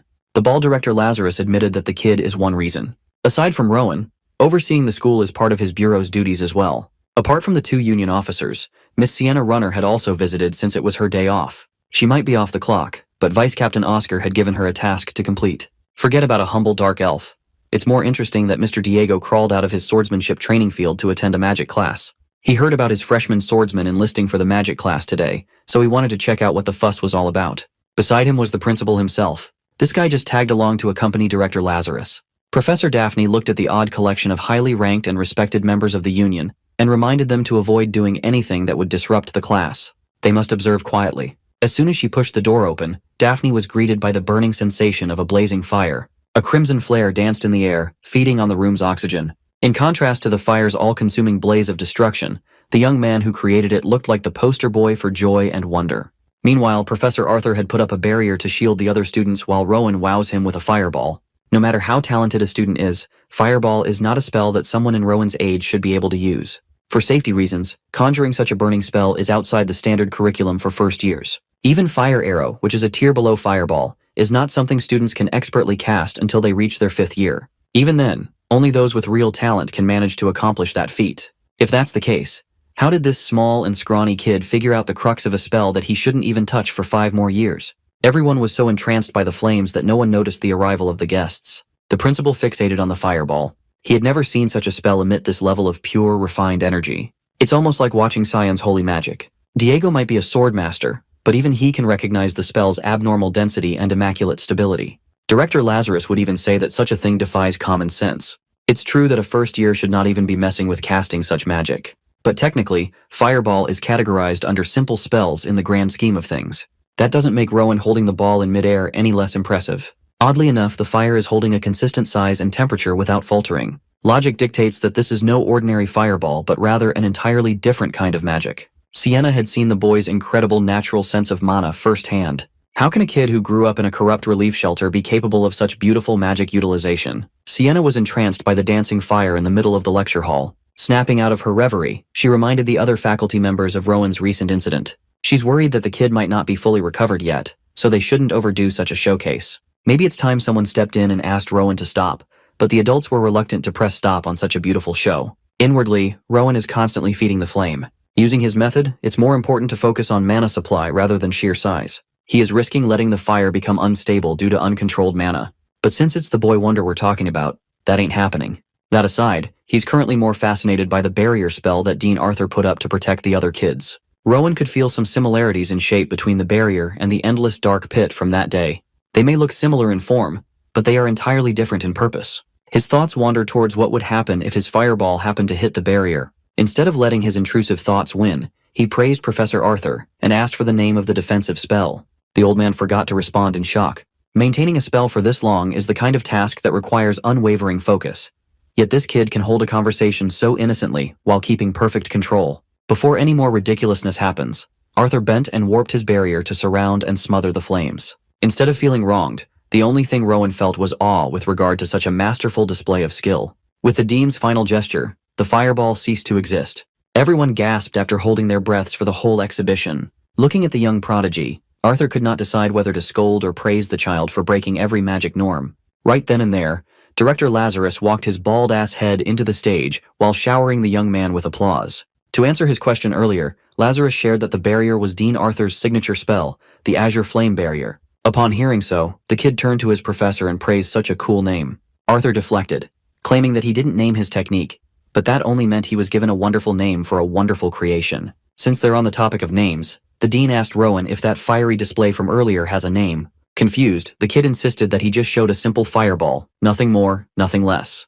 but everyone who's decently knowledgeable in magic would know that the thing from earlier was not just a fireball. And Rowan, more than anyone, should know that that's the case. The kid averted his gaze and admitted that he had been playing dumb a little bit. Still, he had not thought about giving his new technique a name yet. Arthur had intended to point out the danger of what they just displayed, but the boy is now distracted by the act of naming a new power. Director Lazarus injected himself into the conversation. As the head of the bureau, he can't overlook what just happened. He asked why Rowan did something so dangerous towards the tail end of the performance. The kid answered honestly and concisely. He was confident he could control the fire, and he was assured that Professor Arthur would have his back no matter what happened. He had no other goal except to share his spell. Rowan just wanted to give his friends some confidence in magic.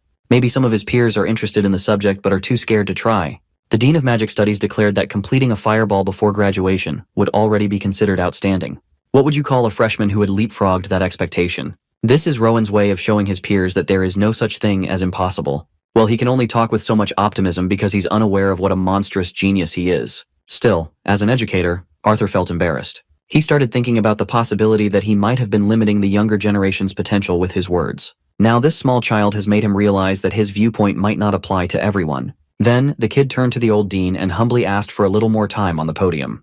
There's still something he wanted to show his friends. This time, the boy wonder called his roommate Lucas up on the stage, much to the himbo's surprise. While wondering what he did to deserve to be a guinea pig for everyone to gawk at, he walked towards the stage. Once he arrived behind the podium, Rowan excitedly explained that he'd helped the sword freak cast his first spell. The way the young prodigy sees it, magic and swordsmanship are both ultimately about manipulating mana in different ways. Lucas trains his body and mana daily, so he should be able to cross the boundary of magic. Still, the third-time repeating freshman had never even studied a lick of magic theory before. How was he supposed to cast a spell? Rowan suggested starting with an incantation since Lucas severely lacks magic training. An incantation should be more intuitive than a magic circle or formula. So he slowly recited a fiery incantation in the tongue of the old language. Lucas tried to keep up, but he couldn't quite grasp the tricky pronunciation. Rowan tried to stay patient while teaching Lucas with enthusiasm. However, they cannot even get through a single sentence in the ancient language. He thought someone who had repeated his first year 3 times would at least have some semblance of familiarity with the old tongue. Still, he's not giving up. So, Rowan translated the incantation to impart the meaning of what they are trying to bring to the world. When he started reciting a poem-like passage with an odd rhythm, Lucas cringed at the thought of going old school with it. Rowan continued reciting the translated version of the incantation, while watching his classmates in their seats.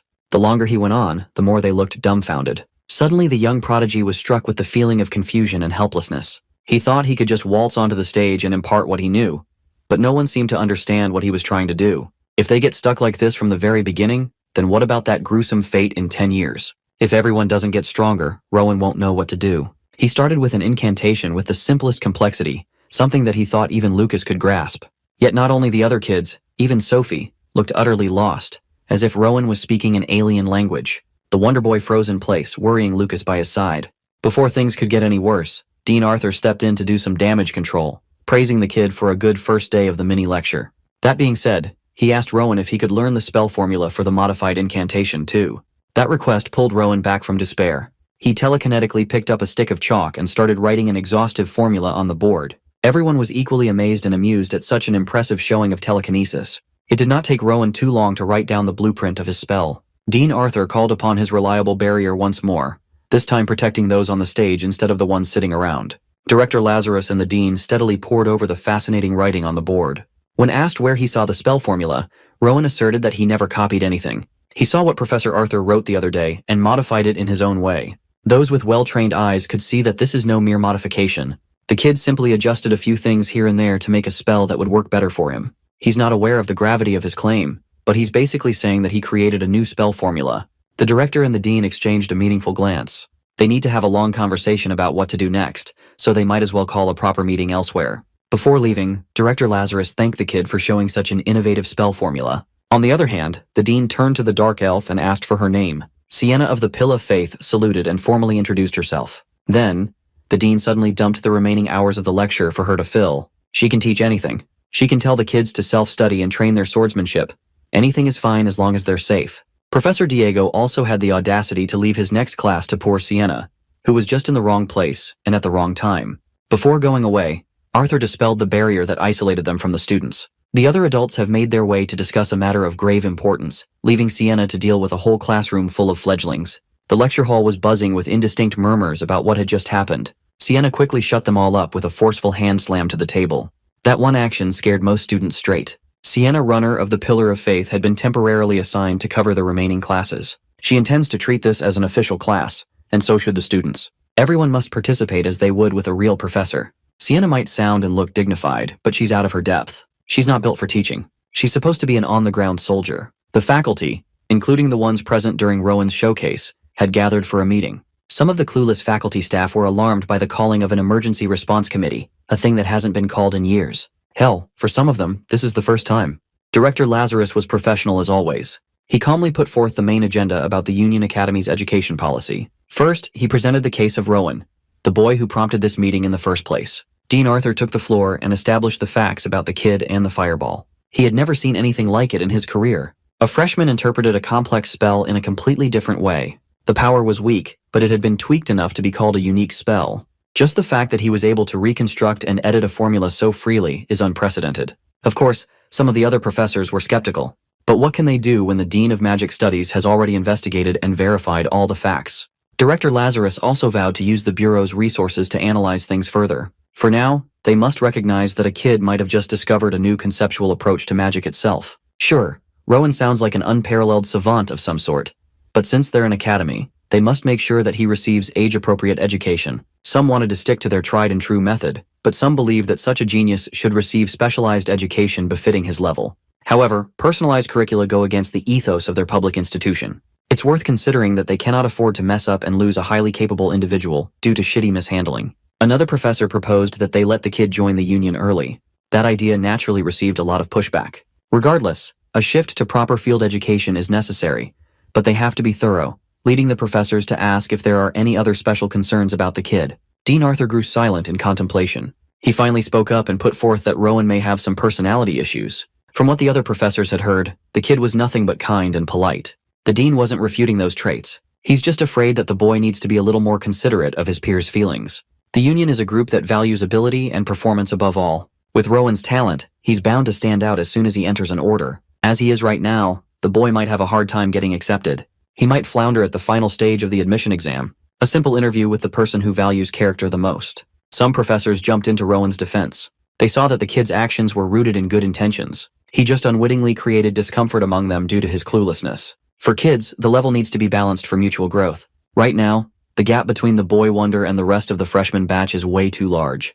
We're talking about a child who's capable of inventing magic and shaking the world of mages. Since the council is not getting anywhere just by themselves, Director Lazarus proposed that they just arrange an interview with the kid. It was a good idea, so nobody was opposed.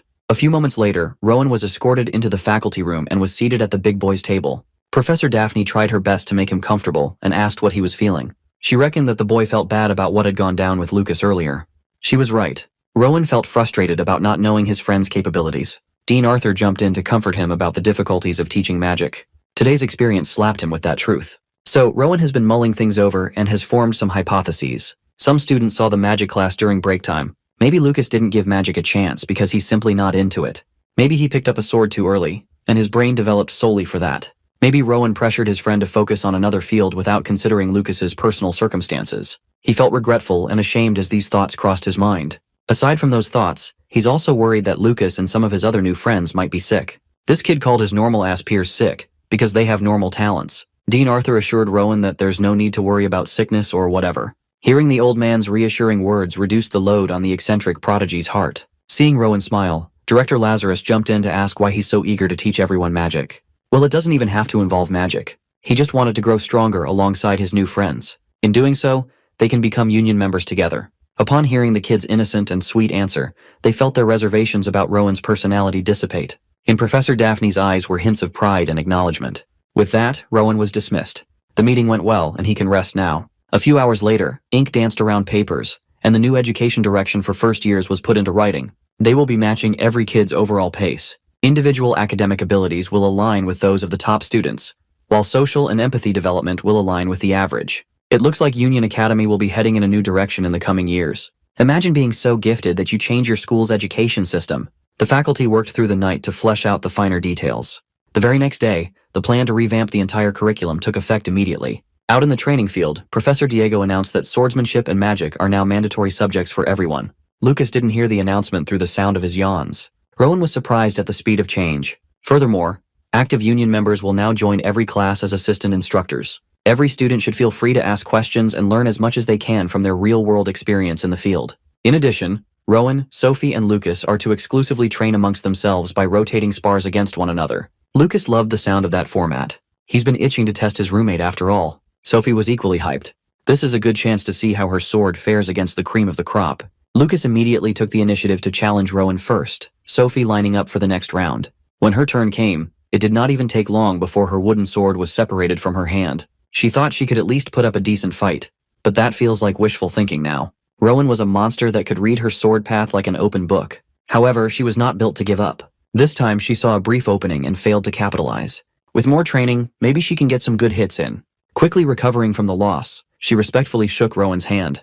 She also asked him if he sees some terrible holes in her sword technique. Rowan casually explained that her mana flow is slightly off. If she can learn to adjust the flow's direction, she should see signs of improvement right away. Lucas chimed in and simplified that she should stop swinging wildly without control and do it with precision instead. Furthermore, her legs wobble at times, most probably due to a lack of strength. Rowan concurred. Lucas was a bit harsh, but he's not talking out of his ass. Still, the dummy might have a point, but it does not paint the whole picture. Right now, Sophie is splitting her mana with a 50-50 ratio between upper and lower body. If she can shift a bit more of her weight to her lower half for better stabilization, her stance should drastically improve. While Rowan was giving valuable advice, Lucas was dishing out some playful insults. Watching his top 3 students get along in their own way made Professor Diego smile. He can't believe old Arthur would say that Rowan has personality issues. Seeing how innocent and kind-hearted the kid is, he reckoned that the adults were just worried for nothing. A few days later, Professor Daphne called Rowan to the faculty office for another talk. She's been instrumental in making sure that the kid has everything he needs. These days, Rowan doesn't feel the burden in his heart about his friends anymore. He got to know them better and came to know their strengths and weaknesses. Daphne was just glad that he had come to understand how to empathize with his peers. School life has been good for Rowan. His friends cheer him on and often give him tasty snacks. However, there are times when some girls make requests that are hard to understand. They keep asking him to go shopping or flower viewing after class, things they don't seem to be related to studies at all. Daphne chuckled at the little lady killer's dilemma. They're at that age when romantic interests are budding after all. Oftentimes, Rowan's default counter to all the invitations was to suggest that they study together instead. That's some lethal nerd riz, little bro. Exploring the topic of the opposite sex, Daphne asked if there are any girls Rowan gets along with particularly well. The first one that comes to mind is Sophie. She's a little different compared to other girls. She's an excellent swordsman, and she's the only other first-year student who has managed to produce flames. Recently, he's grown closer to her. Once he got to know Sophie's circumstances, he couldn't help but feel drawn to the poor girl. You see, Sophie is an illegitimate child of the renowned Pobel family. Her father enrolled her in the union for the sake of strengthening diplomatic ties. She's under constant pressure from the preconditions of her birth. For Rowan, Sophie is a dear friend whom he can learn a lot from. Of course, there's also Lucas. Their group of 3 usually hang out together. Rowan admires the dude's physical strength. There's also a lot to learn from that guy, even though he's a bit of a musclehead. Over the past few days, Rowan actually came to formulate a theory about that roommate of his. He posited that Lucas trains with his sword so much that his brain has been filled with excess muscle that makes him hate studying. Rowan's imagined Lucas' brain structure is simply diabolical, but it might be scientifically accurate.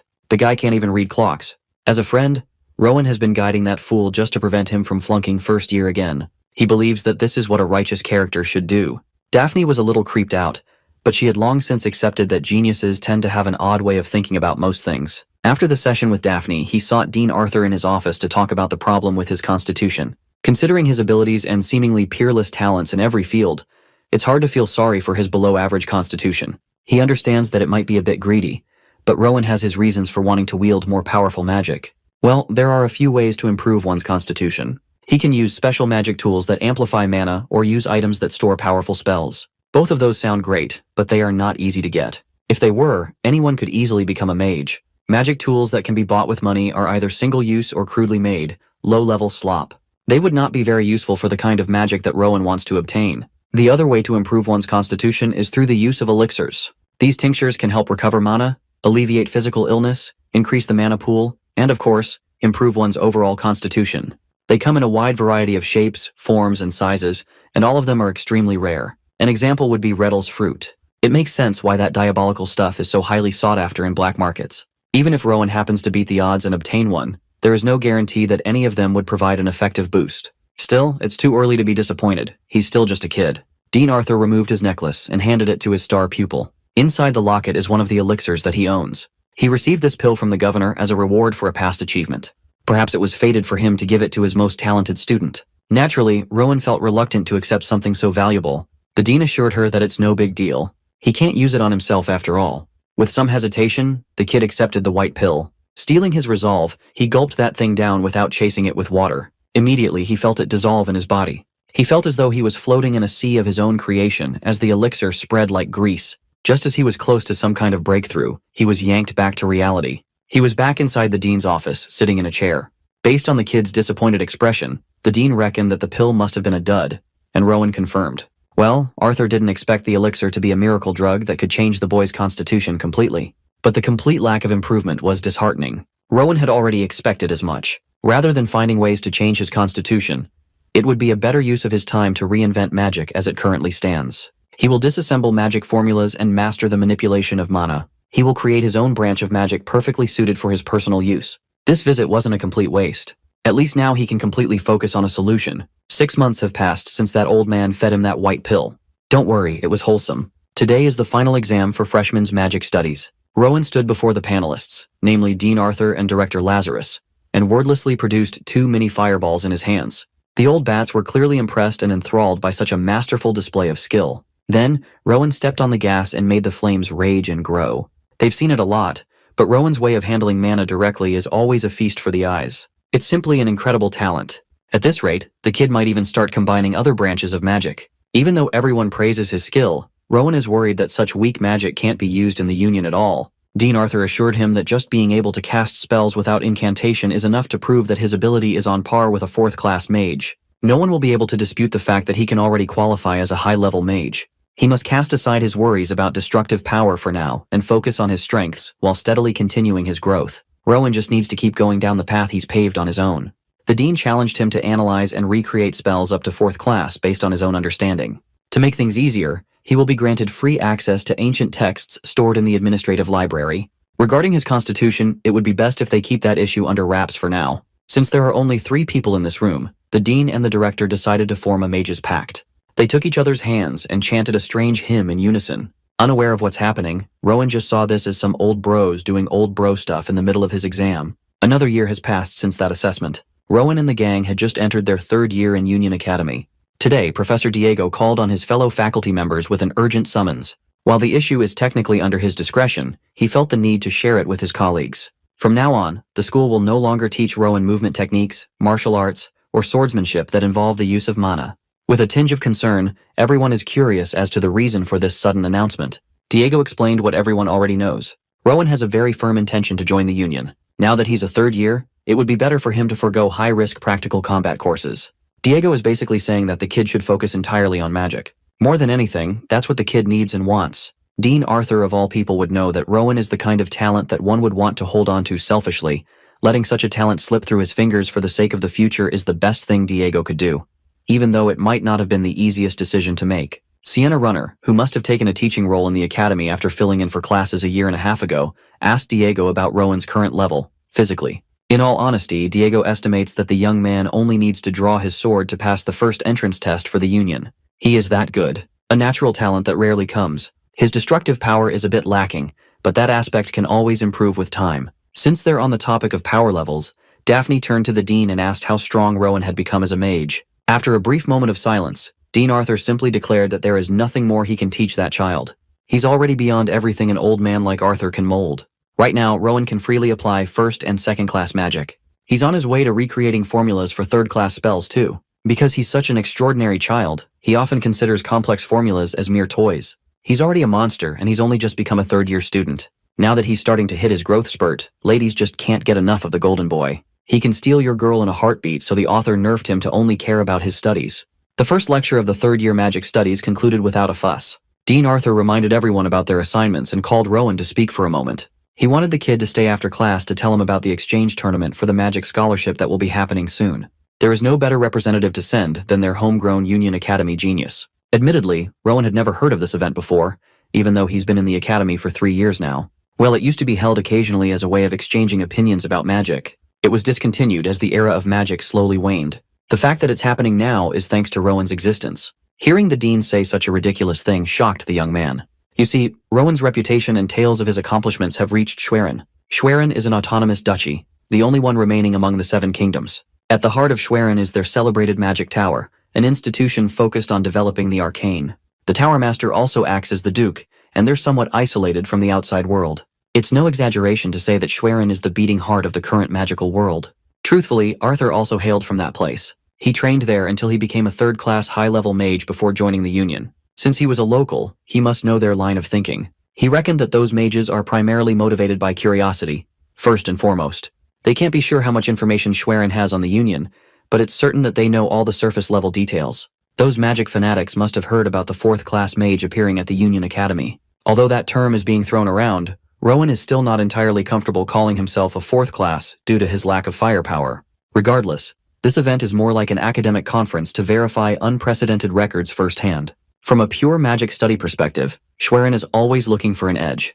They probably want to debate the renowned Golden Boy of the Union. On the one hand, it might be better if Rowan just passed on this challenge. But once he hears about the prize, he might find it hard to refuse. The Union will adjust the schedule and provide the menu in exchange for an elixir. Even after the disappointment a year ago, the allure of an elixir is still tempting. However, this could also mean that the Schwerin people have found out about his constitution. But the dean assured him that there's no way they would know. Moreover, a scholarly debate is all about interpreting magic formulas. The elixir will probably go to whoever demonstrates the most suitable mastery of the topic. Rowan could basically win an elixir just by arguing with a random person. The dean assured him that he'll get the elixir as long as he gets the dub for the Union. With the possibility of scoring big time, how could he say no? A few days later, the day of the magic scholarly exchange finally arrived. The Schwerin side consisted of cloaked mages, a whole battalion of them, and on the Union side stood Rowan and his professors. Dean Arthur mediated for both sides, welcoming the foreign visitors politely. One of the mages, Bert, lowered his hood and referred to the old man as his senior. Imagine being a mage, but your parents named you Bert. Meanwhile, Rowan is quietly sizing up the competition. Schwerin's lineup was a little older than Union academies, and every one of them possessed powerful mana. They are actually students who want to learn from one of Schwerin's biggest success stories.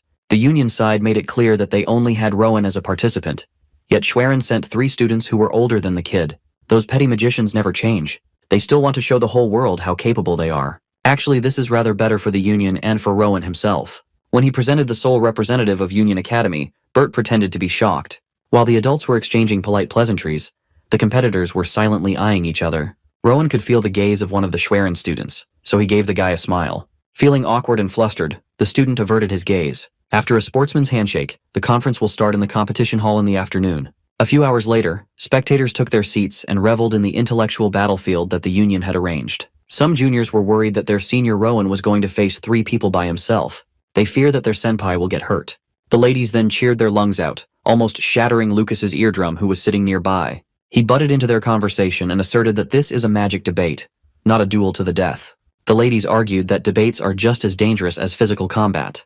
What if senior Rowan gets hurt by harsh words? Lucas was just shocked that the junior ladies knew him. Well, it's hard not to recognize him when he's always by senior Rowan's side. Beside him was Sophie. The two came to watch their friend kick some ass using words. Finally, Professor Daphne walked to the podium to announce the start of the magic scholarly exchange. The junior ladies from earlier raised a piece of cloth with Rowan's name written on it. Hardly an appropriate reaction for a debate. Finally, the star of the show walked in. There are also those 3 Schwerin boys. With everyone present, Daphne explained the procedure and debate structure. Each representative will take turns presenting a topic, write spell formulas in response, and continue to the question and answer session. The first debater, is Ollie Marco from Schwerin, going against Rowan from the Union Academy. Since Rowan got the pick priority for the first topic, he chose the subject that's very near and dear to his heart: telekinesis. The Schwerin representatives were taken aback, to say the least. In the opening round, it's common to seize momentum by boldly showcasing the highest achievements of each faction. Yet here's Union's sole representative, deliberately presenting a simple Class 1 spell, telekinesis at that. Some Schwerin schmucks thought this was a joke, that the rumors must be exaggerated. They didn't travel all this way to witness some low-level intellect slop. Dean Arthur and Director Lazarus held their tongues. Ollie Marco dismissively disregarded Rowan's proposal, thinking that the topic of telekinesis is simply beneath the level of this honored forum. When asked if he's mocking Schwerin, Rowan simply elaborated that although basic, telekinesis holds deep intricacies that are worth a rigorous discussion. Ollie Marco argued that diving deep into such a simplistic spell would just be a waste of time. But aren't mages supposed to devote time and effort to exploring the truths of the world, no matter how big or small? Running out of patience, Ollie humored Rowan's proposal to debate about telekinesis. Since he's unfamiliar with the format and he didn't want to be rude, Rowan asked Ollie what topic he had prepared. Severely underestimating the sole representative of the Union, Ollie Marco put forward the idea to debate the intricacies of Fireball. He condescendingly explained that such a topic might prove to be difficult for someone of Rowan's age, but he's cool with punching down in honor of this rare occasion. Arthur reckoned that Schwerin must have caught a whiff of the news about Rowan's Fireball manifestation and was trying to set a trap.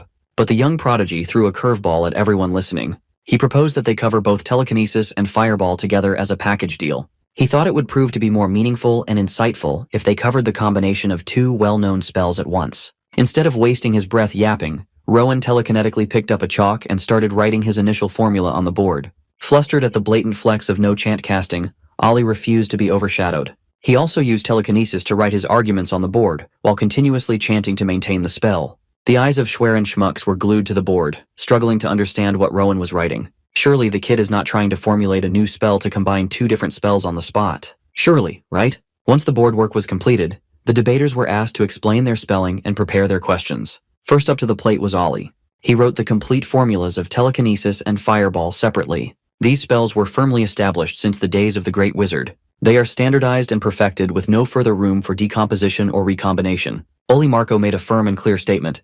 Now it's time for Rowan's interpretation. Stepping up to the podium, the young man gathered his thoughts. He expounded that telekinesis is a basic spell that anyone with a little bit of mana can perform. Originally, he was supposed to argue that the spell is misused as it overly depends on the user's magical power. But thanks to Ollie's suggestion earlier, he was inspired to try a more exciting concept, the combination of two established spells. So, on his board is the rewritten form of two well-known formulas. The first part pertains to controlling a fireball using telekinesis. And second, the more fun version is better explained through demonstration. The chalk that he's been manipulating and flicking around with his mind started gaining more and more speed as it spun, generating a swirling spark of flame. Just a few minutes ago, he formulated a way to transform an object controlled by telekinesis into a piping hot fireball. This dude literally deconstructed the essence of magic itself just for shits and giggles. The Schwerin Schmucks could not believe their eyes at all. This challenges everything they were taught about magic. For anyone unfamiliar with Rowan's abilities, the utter shock must be disorientating. Thankfully, the old men at the Union Academy had gotten used to it by now. The kid is not just domineeringly talented, his vast knowledge and analytical prowess are also out of this world. While he was continuously spinning the chalk fire, Rowan continued to break the visitor's collective mind by rattling off high-level concepts relating to the two so-called basic spells. None of the Schwerin seniors managed to keep up, let alone their younger representatives. As Ollie Marco listened to Rowan's lecture, he felt as though he had foolishly challenged a deity. After concluding his masterclass on eloquence and spell mastery, he asked Ollie Marco if he had anything to add. He asked if his opponent could correct him in case he failed to grasp a deeper truth. You know what's worse? Rowan is being completely genuine in his desire to learn. Ollie can't replicate shit, and he can't understand a thing either. At this rate, he's going to be humiliated by the magic incarnate disguised as a child.